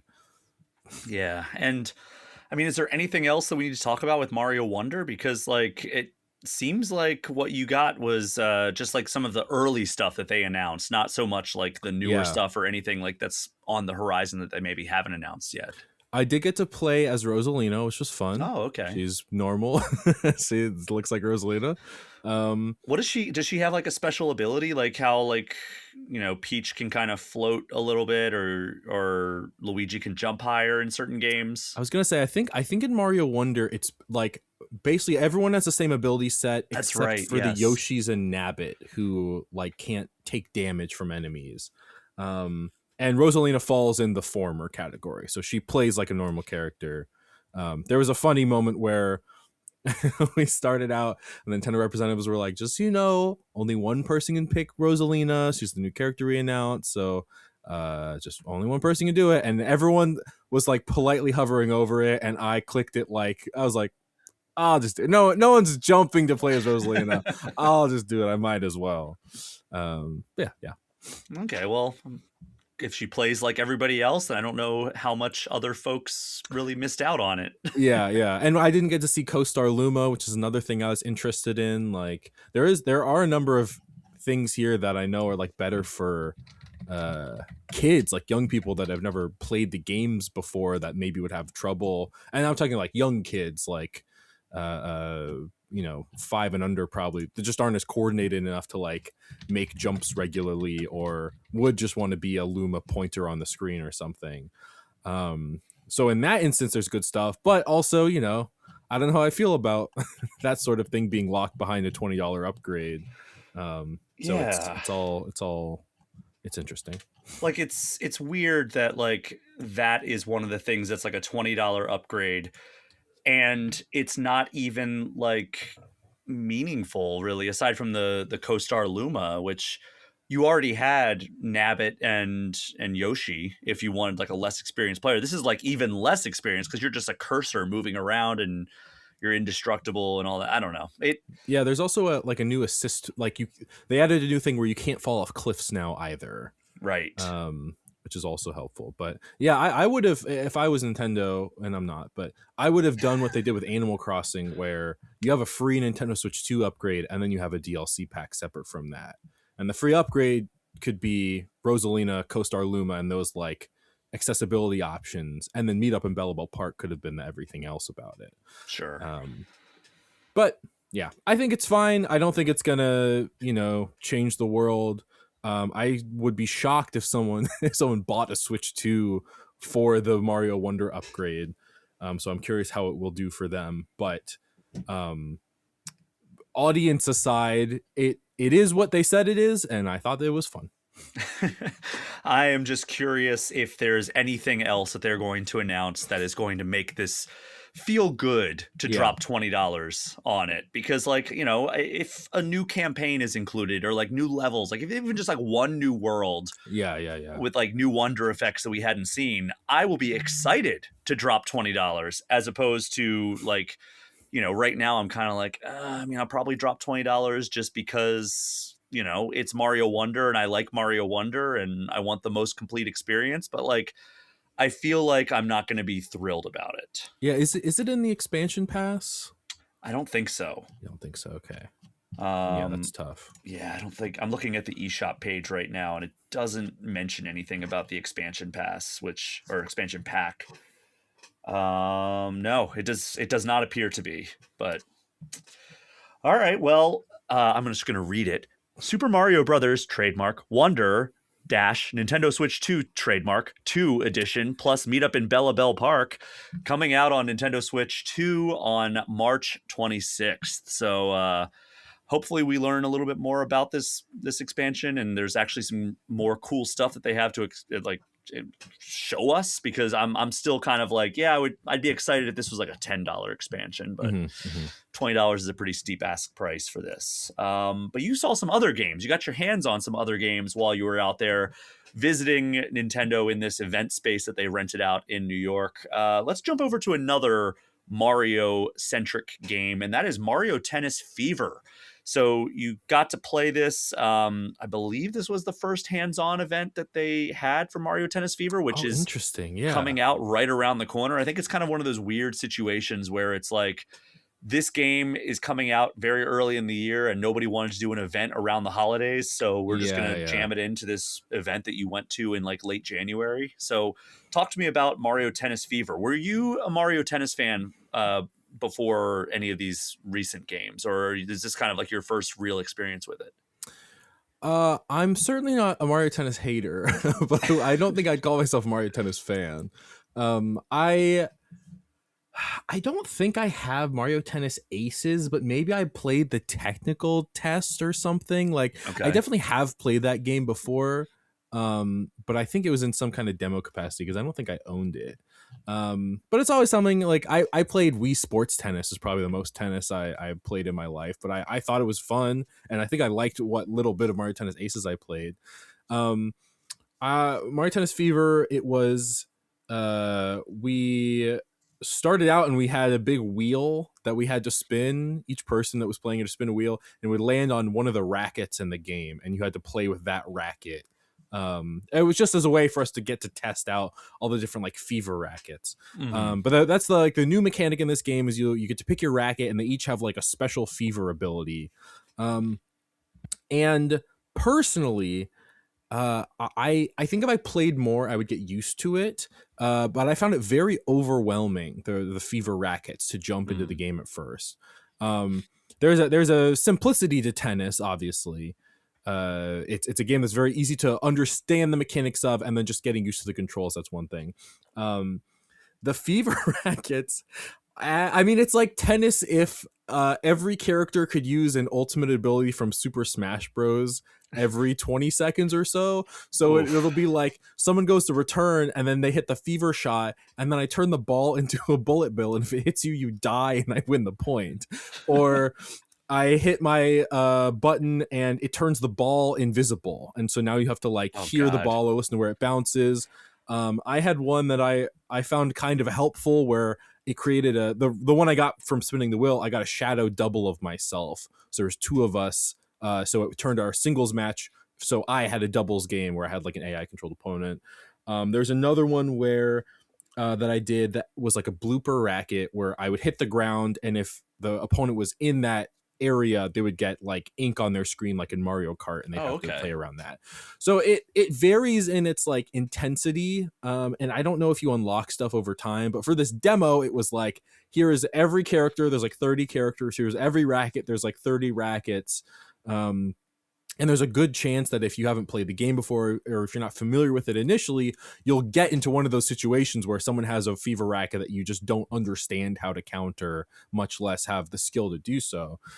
So I think that it could be a thing. I think definitely it will be a thing that if you play the game and you get used to it, probably if you play the single player mode, that sort of content, you'll kind of ease yourself into the game. But it is not really a like pick up and play experience, I don't think. And also had a thing that this is like a minor pet peeve I had with Kirby Air Riders, which is a game I reviewed and really liked. But if you play multiplayer in Kirby Air Riders, all the characters have stats, all the vehicles have stats, and they have like special descriptions. So it'll be like, even if you could see the stats, it's like this machine in Kirby Air Riders, if you hit the drift button, it stops completely and pivots. And that's just like information you'd want to know before picking a thing in the game. But if you're playing in a multiplayer setting, you don't get to see any of that information. So someone just has to tell you or have to already know. And Mario Tennis Fever was another thing where we were playing in I had my own TV, but it was a local wireless match. So it was connected to 3 other players, where I was like, I don't know what these rackets do. I don't know what these character stats all are. So I'll pick the stuff and I'm kind of blindly guessing, but it goes into it assuming you know what you're doing.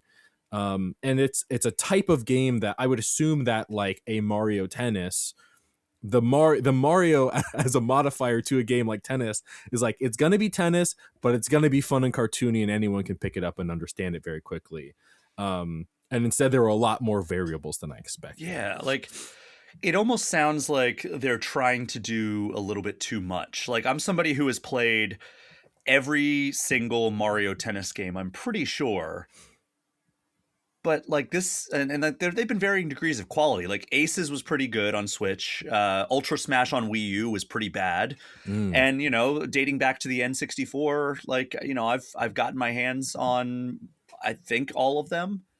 And this just sounds like they're kind of like Mario Kartifying Mario Tennis a little bit beyond what makes tennis such a fun and approachable sport. Yeah, I think I think Mario karting is a good metaphor, but it's also like every item is an invincible star, or like there's no just mushrooms, there's no very simple power-ups even. It's like everyone has a button and it charges up pretty fast, and when you use it, you kind of, and it's not that you instantly win. A lot of this also is coming from, the perspective of someone who played the game for 15-20 minutes. I'm sure if you got a few hours in the game, the experience would be very different, but it's also the kind of game that I would go into assuming you don't need to play it for a few hours to understand all the mechanics. But the games I did play, I played with the Shadow Racket at first. My opponent had clearly played Mario Tennis a lot more than I had, because he knew how to do a lot of the like alternate return shots and stuff. I did like the basic tutorial beforehand, but it doesn't teach you like the lob and the slices or all that. And then also I had picked Dry Bones, and I didn't realize that he has a specific ability where when he moves left and right, he goes into his shell and it's like slower for some reason. That's weird. That's not how the shells, the whole point is they make you, anyways. So then I switched to Donkey Kong, and Donkey Kong was a lot more intuitive for me.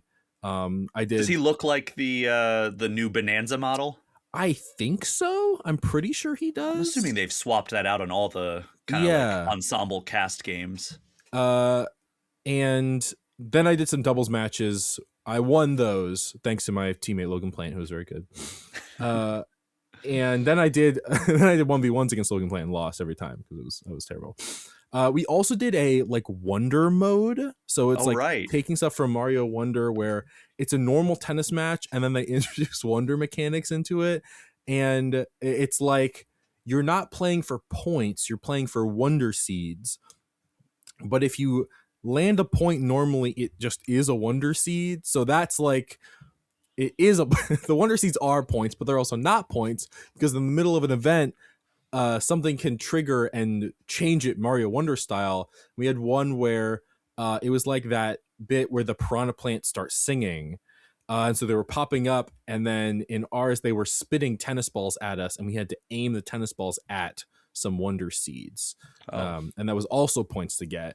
Which was another instance of, it was like, I feel like we're putting a hat on a hat on a hat here, where like, I don't know. I think some of these modes, like without fever rackets, would be like if it was just the Wonder Flowers, and maybe there weren't fever rackets in that mode.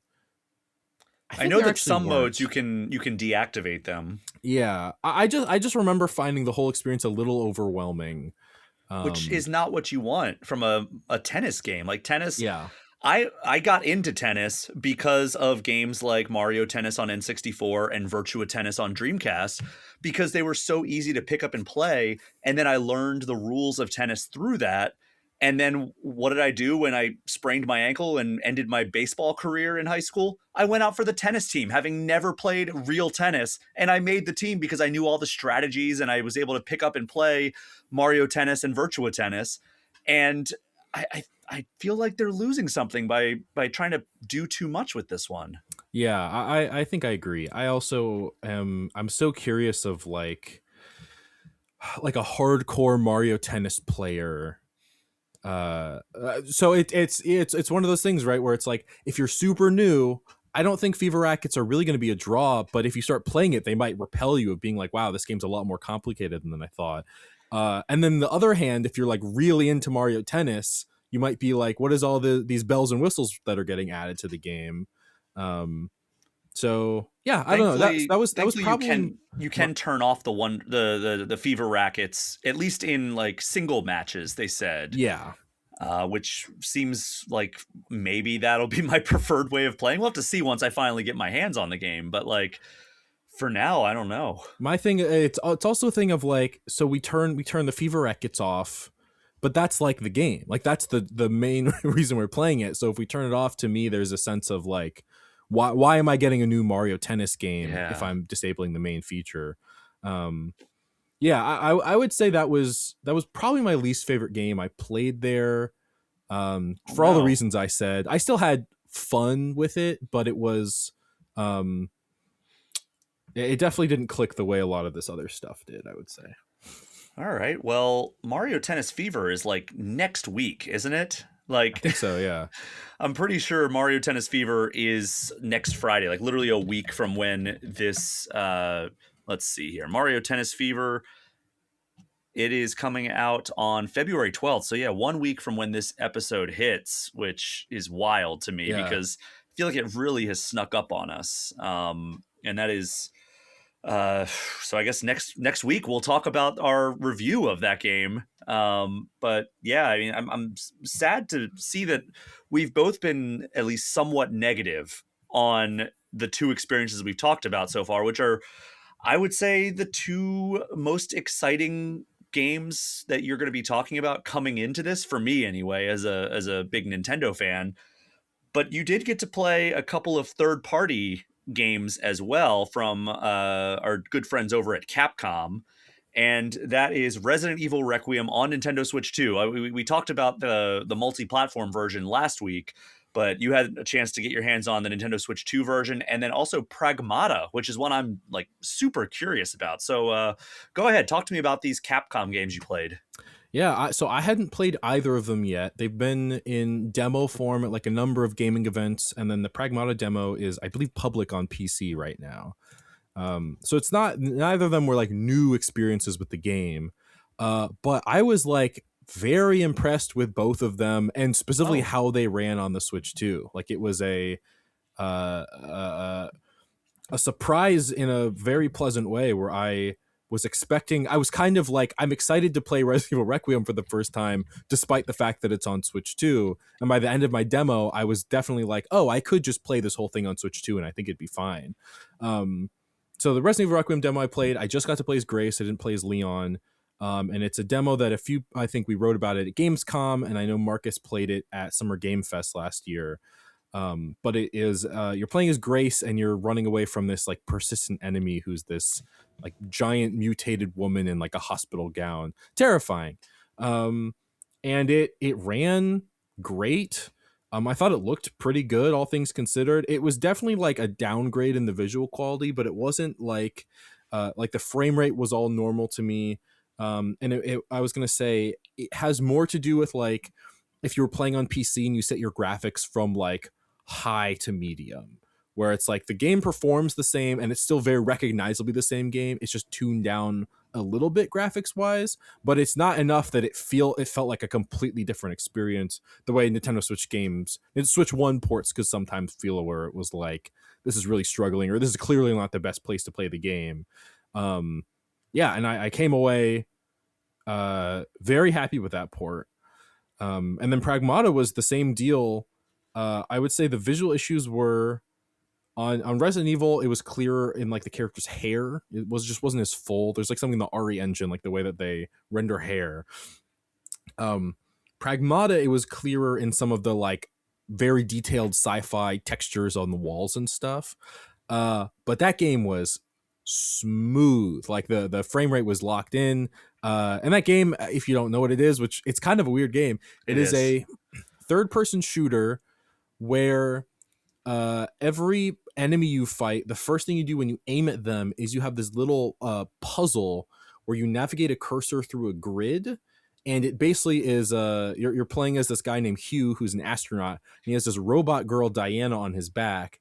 and Diana is doing the hacking, and she's basically like hacking down its defenses so that when you hack through it, then you can shoot it and it does like normal amounts of damage, as opposed to before it basically does nothing, which is an odd game mechanic. And every time I've read about it, I was like, I don't know about this. This seems weird. It seems distracting, and in practice it feels very good. It feels very cool, and it did not feel like on the Switch 2 version that I was playing a vastly lesser experience. I want to say it was very good. I was impressed by it. It was clearly not, you know, a PS5 or a PC running this, but it was still very good. So what were your, I guess, I know you said you had fun with it, but what were your overall impressions? We talked about Resident Evil Requiem and just like overall thoughts from Wes last week, but nobody on this podcast has gotten their hands on Pragmata to date. So like, where does this rank in like your most anticipated games for like the first half of this year? Sure. I think the demo sold me on the premise, which I think was the main struggle I had with the game was, is the basic concept of this game going to feel good to play? And the answer is yes. And now my question is more, how are they going to keep it interesting throughout the whole thing? Because in this section I played, there's also an interesting like ammo mechanic where you have to pick up guns basically that fill different slots. So like red guns are it's fewer ammo, but it's more powerful guns. So like snipers and shotguns both fit in that same slot. So if my shotgun's out of ammo, but I see that there's like a sniper, and they're not called this, they're called fancy sci-fi versions of these. But if I see one, then I would go pick that up instead, and it would replace the shotgun. But you find them all over the place. I'm wondering, I don't know how long it is. I don't want to play like 30 hours of this kind of combat unless there's going to be some more variation. But also the fact that you're kind of playing two games at one. I would be stressed out if the puzzle part got really complicated. Like, I'm curious of the ways that to me is the big question about it. But I think the other thing is that the dynamic between Hugh and Diana, I like it. She's a robot girl, but I don't think she's a robot just by looking at her. Like, I know from context in the trailers, but she just looks like a 9-year-old girl basically that hangs out. I would say it's a relationship I'm kind of getting not sick of. It's just like adult man and young girl is like a very tried and true video game relationship of like the modern age of like a Joel and Ellie or a BioShock Infinite or I don't know, just adult and kid that fight together. So I'm hoping that there is some way that they keep it uniquely interesting outside of that thing. I guess there's the fact that she's a robot, they can do something there, but it was a game that did not have my attention at all. I would say now it has my attention, but I'm still curious to see more about the details, because it's also a game that, you know, we didn't hear anything about for a while and only recently knew what the gameplay was, and I don't think we've gotten much more of a look than this demo and just people talking about this demo a few times. So it's definitely one that I'm on the lookout for, just hearing any more information about outside of this like very surface level look. All right. Well, Pragmata comes out on April 24th of this year, and Resident Evil Requiem comes out February 27th. So we still have plenty of time to learn about Pragmata, whereas Resident Evil, we're kind of up against the wire here. So I think we've learned a lot about that game, though. Like between your hands-on session, the one that Capcom held a couple weeks ago that Wes was in attendance for, just a lot of good games coming out this first half of the year. And outside of the games, you also got a chance to check out 2 peripherals. Or I guess one is a peripheral, the other one is a random thing. So let's talk about the peripheral that you got to check out, which was the Virtual Boy for Nintendo Switch and Nintendo Switch 2. You also got to check out some of the games that are coming in the library. And I mean, this is a weird one for you because you were born long after the Virtual Boy was discontinued. So I still have fond memories, and fond is a interesting word for that.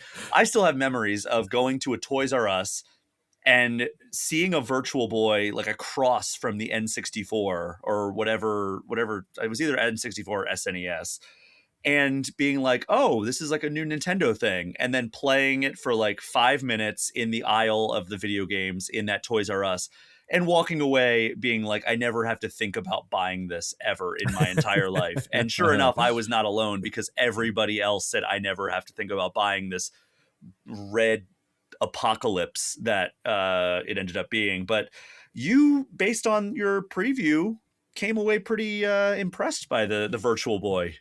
Yeah, I think I think the Virtual Boy was discontinued before my parents had met each other. I think is a good metric for how disconnected from it I am. Definitely is a thing of oh my gosh. I learned about, is Wario World the GameCube game? I learned about that when it came to the Virtual Classics collection and felt crazy. I was like, how did I have no idea there was a 3D Wario game? And no, I feel like I've never heard anyone talk about it. That's how I felt when I learned that the Virtual Boy was like a real thing Nintendo did, where I was like, it's insane to me that this happened and it just isn't acknowledged. But yeah, I've probably seen one in person in like a retro game store or something, but I certainly had never played one before. And it was something that I was really dreading. Kind of, I was like, I have to try it and write it about it because it's my job. And then I went and did it, and I was like, it's kind of cool. I'm not like a huge fan of it now. I think it's obviously stupid. It's a VR device that sits on a table. You got to be at eye level with it, so you got to be on like the right level table. Like there's a lot of elements of it that are ridiculous, but I was impressed that I put my head in it and it did black it out, and it was the Switch 2 was in there, and I looked, believably 3D to me. So it was I was surprised that it worked. I think that was my main thing, is that it sold me on it. It didn't make me instantly nauseous. I'm curious of what you remember from, like you said, you played it a little bit at Toys R Us and you were like, I never need this again. Do you remember what it was that was immediately turned you off from it? I think the graphics were just so freaking ugly, and Sure. the controller sucked, and just it didn't seem like it had any like real good games that where it's like, the Super Nintendo comes out and you see Super Mario World and you're like, I need that. Yeah. The N64 comes out and you see Mario 64 and you're going to do everything in your power to acquire one of those into your house. And this I just saw and I was like, outside of it being like a Nintendo thing, I don't think I really need this. And that was how it was kind of with like, the Sega Saturn. There wasn't like a Sonic game on the Sega Saturn. So I never really seriously wanted one. So I think that was kind of, it was this culmination of like, it's a really unconventional thing. You're not like playing a game up on a TV. It's not a portable thing. You can't really bring it around and like sit in like my parents' back seat of their car while they're driving me to like the grandparents' house and being like, oh, I'm going to play a quick game of Virtual Boy. It's like I would do that with Pokemon, right? I had my Game Boy and I would just like, oh, cool. We have a 30-minute ride to Grammy and Grandpop's house. I'm going to play 30 minutes of Pokemon in the back of this car. You couldn't do that. You couldn't play it up on the screen. It was ugly as all get out when you were looking at the games, and the controller was just not comfortable in your hands. And I was just like, I don't think I need this. Like, unless they came out with like a really great Mario game or like a really cool Zelda game, I didn't have any desire to get one. That is fair. I think some of your complaints are fixed. I think this is kind of portable in that it doesn't need to be like plugged into a wall or whatever. But not really. Playing this in the car actually sounds like a nightmare.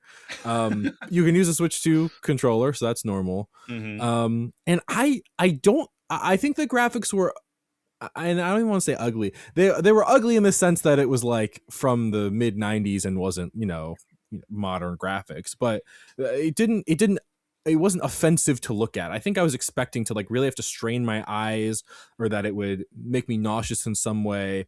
And I don't know if it's just because the screens have so many more pixels now, or maybe the way the lenses are and they're doing the stereoscopic imagery is better. I don't know, but it didn't make me physically sick. And I was like, it's a fun. I like that's the bar. Yeah, seriously. that's the lowest level of the Game Informer review scale is like makes me physically sick. I'm like, well, it's not a 2 because it didn't make me physically sick. Was it fun? I don't know. I didn't play it for that long. I thought I played a little 3D Tetris and that was interesting. I played a little Wario Land, and it's also fun as like someone who grew up with a 3DS, and that's a very nostalgic console for me. So just seeing early kind of passes at some of the mechanics that would become very common on the 3DS. I played a little of the Mansion at Innsmouth or Innsmouth, which is a game that used to be Japan exclusive, is coming to the West with this Virtual Boy collection. I didn't really like it. I thought it was interesting because some games will confuse me in my timeline of video game history, where it came out in like 95, but it was still having like the it felt very like arcadey, where like it didn't save. You had to like put in a password to get back to the areas you were at, and it kind of drops you in with no fanfare, and you just kind of like play the game as far as you can get. Which I was like, I thought we were past this in 1995, but I guess I don't know anything. But a lot of these games also, you can, you got save states, you can rewind now, so it makes them a little bit more tolerable. So I think, am I excited for it? No, I wouldn't say I'm like enthusiastic about it or anything. My bar was in the basement, and now my bar is on the floor. I think I was like, okay, it's a workable piece of technology. I can understand someone for either historical context or nostalgia wanting this. I don't think there's any reason, unless you're like really curious about it, this is not something everyone's gonna get. It's also $100 to get the big thing. $100 plus the expansion pack subscription plus the Switch 2. Actually, no, this can be played on Switch 1. That's another thing that I keep forgetting to mention. But then also there's a cardboard model that's $25 in the US that I'm so curious about, that I didn't get to use, but I got to see it. And I was like, I don't, have we seen anyone wearing the cardboard Virtual Boy? I don't think so. Maybe let's see. Because what stood out to me is it does not have a stand. Okay, so here's the cardboard model. Okay, it's not going to bring it up. Great job, eShop. Yeah, I'm trying to search it on the eShop right now. I think in the eShop I looked and I didn't see. No, there's just a picture of somebody holding it. But it's very, very strange how it looks, because they're holding it and it has like this Darth Vader looking mask inside of it. But like they're holding it as though you're going to be playing the game, like up by your eyes. Like very weird. There's no pictures of anybody wearing either of these things on the website. But yeah, I don't know. Like this seems like such a crappy stopgap. And I know like this feels weird because like we are being so negative on most of the games that we're talking about, which is very off-brand for this podcast, I feel like. But like this is really like kind of deflating my enthusiasm for like this first half of Nintendo's 2026. I know we still have Yoshi that you didn't get your hands on, Yoshi and the Mysterious Book. We have true. Fire Emblem that is coming later this year. But like, man, this seemed like this was like a good chance for them to like rip the veil away and be like, hey, we have good stuff coming, even if it's not the biggest name stuff, or even if it's just an expansion to a game that came out in 2023, 2.5 years ago. But like, I don't know, nothing here is really like making me want to like cheerlead Nintendo the way sometimes like they'll come out with a huge like first party Nintendo Direct and we'll all be blown away by how much great stuff they have coming. Yeah, it kind of gave me the impression that they really emptied the chamber in 2025, and now they have to keep the momentum going into 2026. But whatever big stuff they've got coming this year, we either don't know about yet or haven't seen that much of. So I'm just really curious of. I don't know. I don't know what exactly it's going to look like. I think Fire Emblem was the only thing this year that I'm like truly excited for from Nintendo. Especially after playing this. Yeah, it's interesting. I'm excited for Yoshi because I love the last two Yoshi. I mean, even Crafted World, which was the Switch version, I thought that was good. You Mm-hmm. know, I know a lot of people like to like kind of bash it because it followed up Yoshi's Woolly World, which I think is the best Yoshi game outside of the first Yoshi's Island. Mm. Yoshi's Woolly World on Wii U rules, and it's a crime that we did not get a port of that to Switch. Hopefully, that is something that they announce at some point. Um, but yeah, like I don't know, nothing here is really setting my world on fire, unfortunately. And like I was excited to hear about Mario Wonder and Mario Tennis. Being somebody who played tennis growing up is something that I'm looking forward to, and we'll have a verdict on that next week. But like, yeah, I don't know. I'm not super optimistic right now. But the Virtual Boy comes to Nintendo Switch and Nintendo Switch 2 on February 17th. There is the cardboard model, which we have no idea how that works, for $25, or you can get the full model that has like a stand and like it's actually made of plastic, like the original Virtual Boy, for $100. Those are both available on the Nintendo. I guess it's not the eShop; it's just the Nintendo Store at this point. So if you want to jump in on that, I mean, we talked about all the games that are coming to it last week. So you have the full list of games that are coming in 2026. And it is, for such a small library, that is a pretty robust list of games. And there are a couple in there that I would be excited to check out. So we'll see if I end up picking this up, because I don't know, like at first I was like, there's no way I am going to pick this up. And now I'm just kind of like, it'd be kind of cool to have it. And just like, I guess from like a game preservation perspective, like it'd be cool to have it. Yeah. In the sense that they didn't make that many Virtual Boys, so if you were gonna get it somehow, yeah. I honestly, the more I think about it, the more I'm really excited to see how this cardboard Virtual Boy goes on someone's head, because the image we saw did just have it on a Switch, just like someone holding the Switch, and there was a visor on it.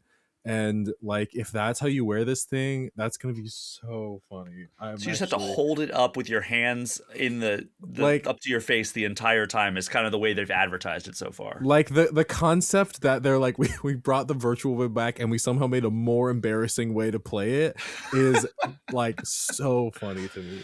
Oh, I don't know for sure, but I hope so. I hope there's got to be like a mod that somebody's going to do where it's just like a strap that you put on your head, which is the bare minimum that should be anyway. But that's how like Nintendo's Labo VR was, right? Where it was like there was no strap. I think I remember walking through the bullpen when we had a physical office at Game Informer, and Kyle was checking out Breath of the Wild in Labo VR. And in order to play it, he was just laying on his back on the ground and balancing the Labo VR on his face. And that was how he chose to play it. And he was like, yeah, it's actually okay.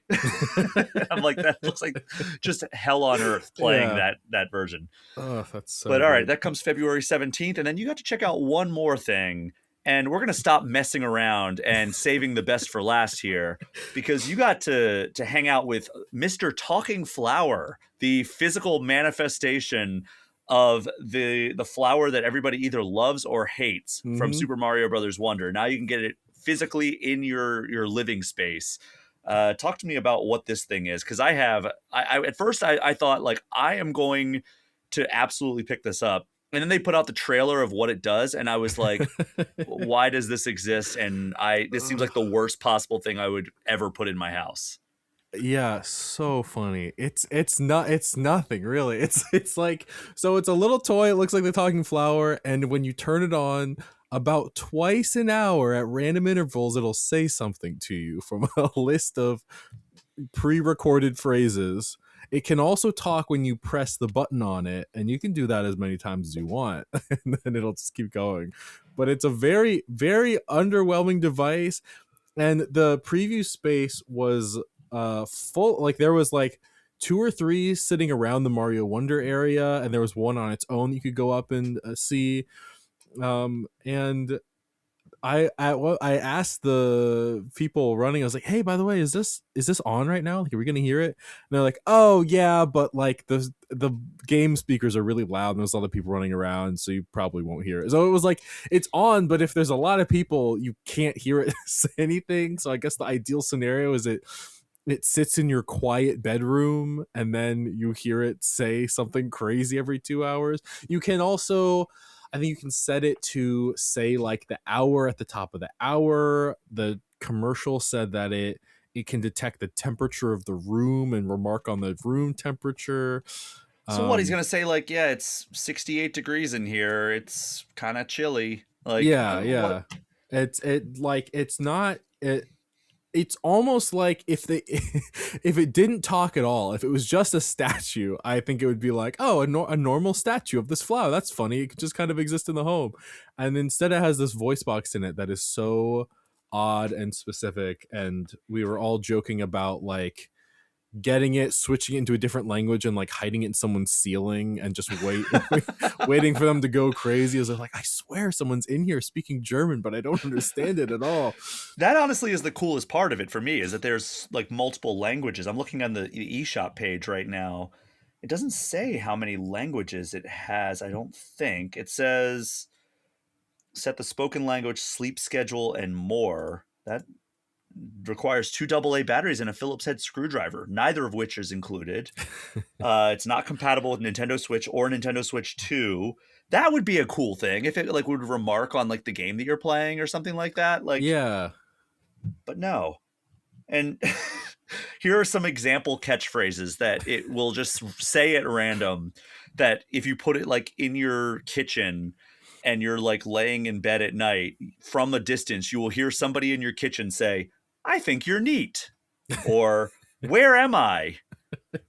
That or, one is awesome. When it asks a question like that is the funniest one to me. Like, it just woke up and gained sentience. Like, who are you? Like, I do have a video. I'll try to play it in the mic. We'll see if it gets picked up at all. But wait a second. While you're finding that, here's something that's even more baffling for me here. It says, I found the language options here. The talking flower can speak in English, Spanish, either Latin American or Spanish, French, Portuguese, German, Italian, Dutch, Japanese, Chinese, and Korean. I'm like, okay, that's a pretty good list. And then it says, sometimes you might hear languages other than the one you set. So you'll just have him in English, and then suddenly you'll hear Guten Tag. Yeah. It's like, wait, what? That's so funny. It's such an odd, it's like on one hand, it's like I can see someone complaining, it's like it doesn't do anything. And on the other hand, I'm like, it's not that it doesn't do anything, it's that the things that it does do are so odd that it's like, yeah. Here's another saying was I sleeping with my eyes open again? Like, this is just the most, it's creepy. This is like a thing that will, if you pay $35 and put it in your house, it will slowly make you think you're losing your mind. Exactly. Here's my video. Here I am. Sometimes it's nice to space out. Okay. Finished your homework? Feel like you're missing something? I think you're neat. This is just like, he's gaslighting you. Do you feel like you're missing something? Actually, and I was like, what? My life has felt really unfulfilled lately, actually, now that you mention it. It's just going to cause an existential crisis. Yeah. And it's also like, part of me is like, well, maybe it should be saying better things. I'm also, but like, what would I want it to say? Do I want it to just really just stick to game? I think maybe that's part of it, is the fact that it seems to acknowledge you as opposed to like saying lines from the game or related to the Mario game. It's like very, I don't know.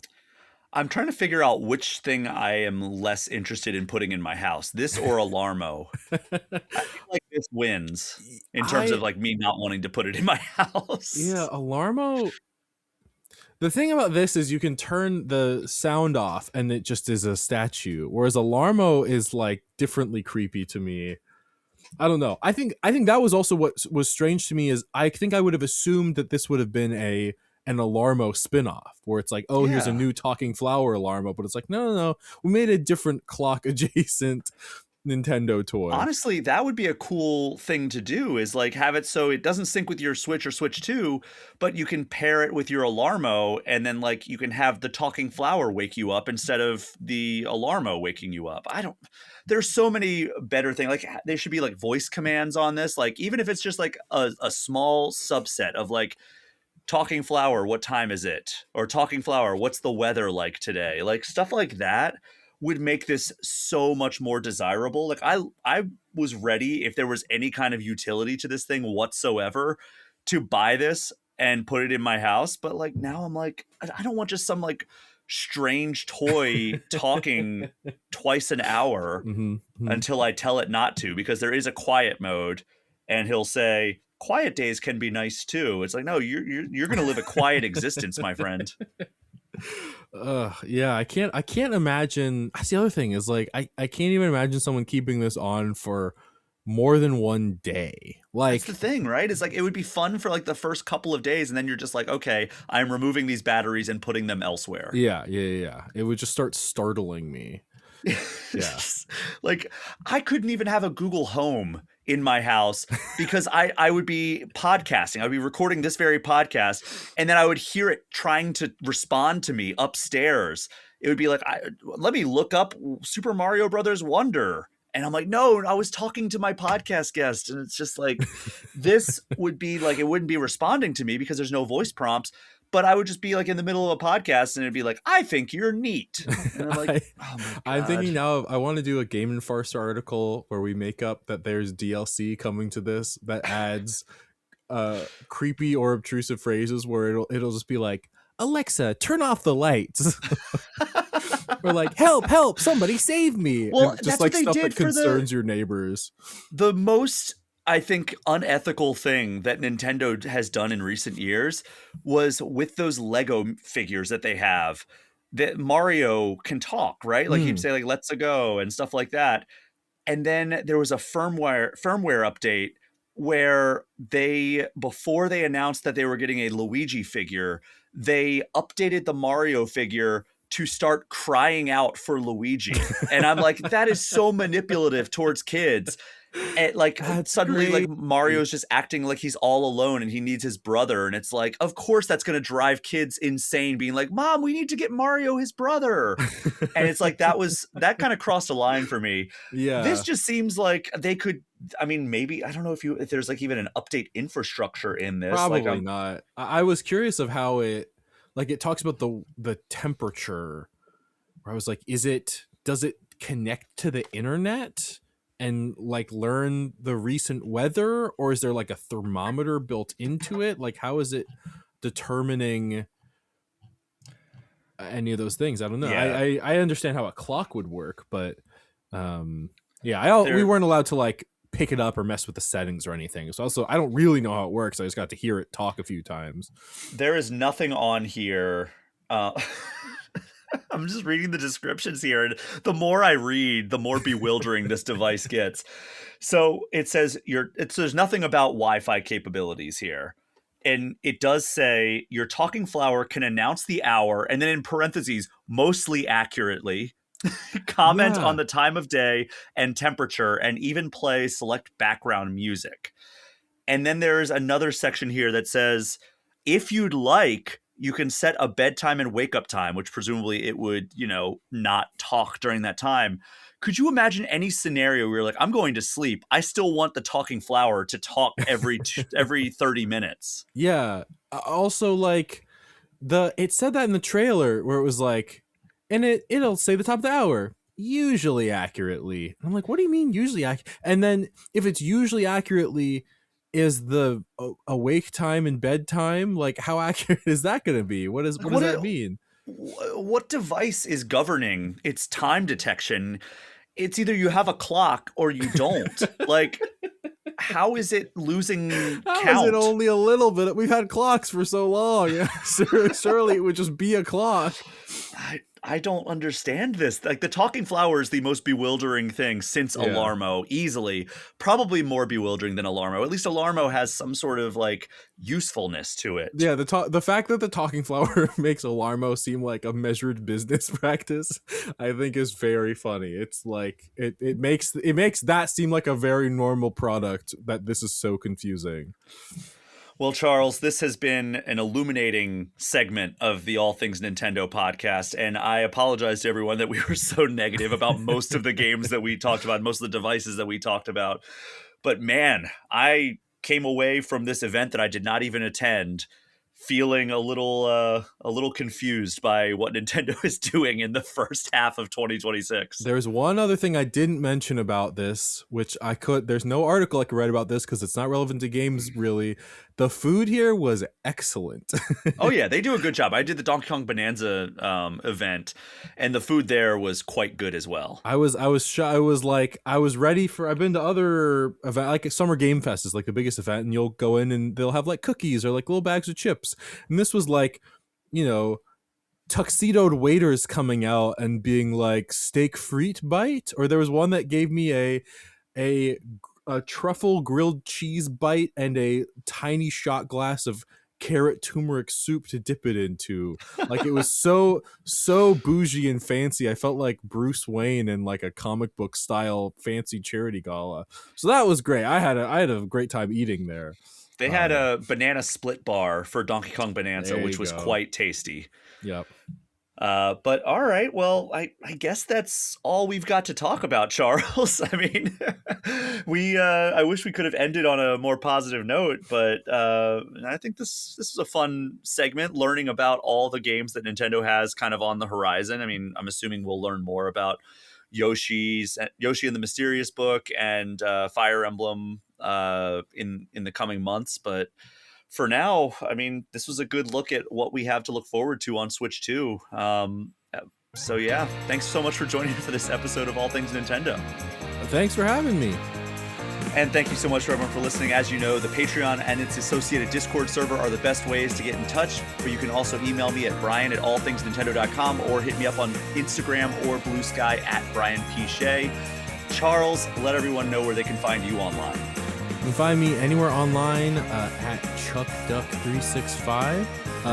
And as always, if you're in the Dayton area, sometimes I perform at the Black Box Improv Theater in Dayton, Ohio, and even if I'm not there, they put on a good show, so just go check it out. That is our show for this week. Thank you again so much to everyone for listening. Take care. We'll see you next time.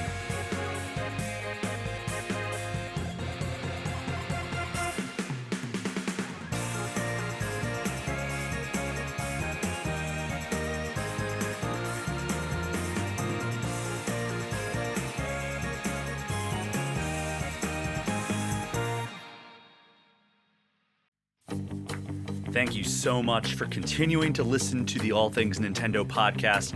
Before we wrap up this show, I just want to give a special thank you to the $10 patrons of this podcast. Alex Stadnick, Andy Junkins, Ben Richland, Chad Brecky, Chaps My Ass, Derek Sigmund, Dusty Beeman, Ian T. Clark, Jawar Hello, Johnny Five, Jose Villalobos, Joshua DeProy, KC Radio Man, Cody Gibson, Creeper207, Ozman83, Paul at Drunk on Mako, Pratable, Rob McCann, Bobby Mac 265, Robert Sosa, Roberto Nieves, Roger Reichert, Russell Sayer, Smithy Poo, Zane Sink, and Zek 3 Sword Sama.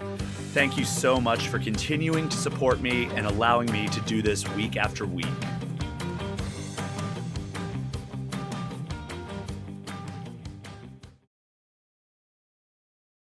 I just built this coffee table thing that I have now. It opens up. I got it for to organize Pokemon cards on, because I just have piles of Pokemon cards on the ground right out of view. Yeah. Because our upstairs dining room table has been taken over by like Japan souvenirs that we have to hand out to friends. So I'm just like, I have nowhere to organize these cards. It's the only like big table I have. So I built this, and the way it works is it's like a folding. So like, basically, it's like a normal coffee table right now, and then you rotate it and then unfold it, and it doubles the surface area. So, like, I just built that over my lunch break. And, I'm excited to see how it works out for the stated purpose that I have for it.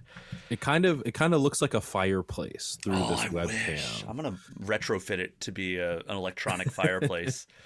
And any piece of furniture can be a fireplace once. That's what they say. You get a brief window of fireplace, but it's not reusable. Yeah, but also not very self-contained, because I bet if I used my desk as a fireplace, it would also spread to my computer and the walls. Yeah. Fireplaces very quickly. Yeah, my house would become a one-time fireplace then. Yes, there you go.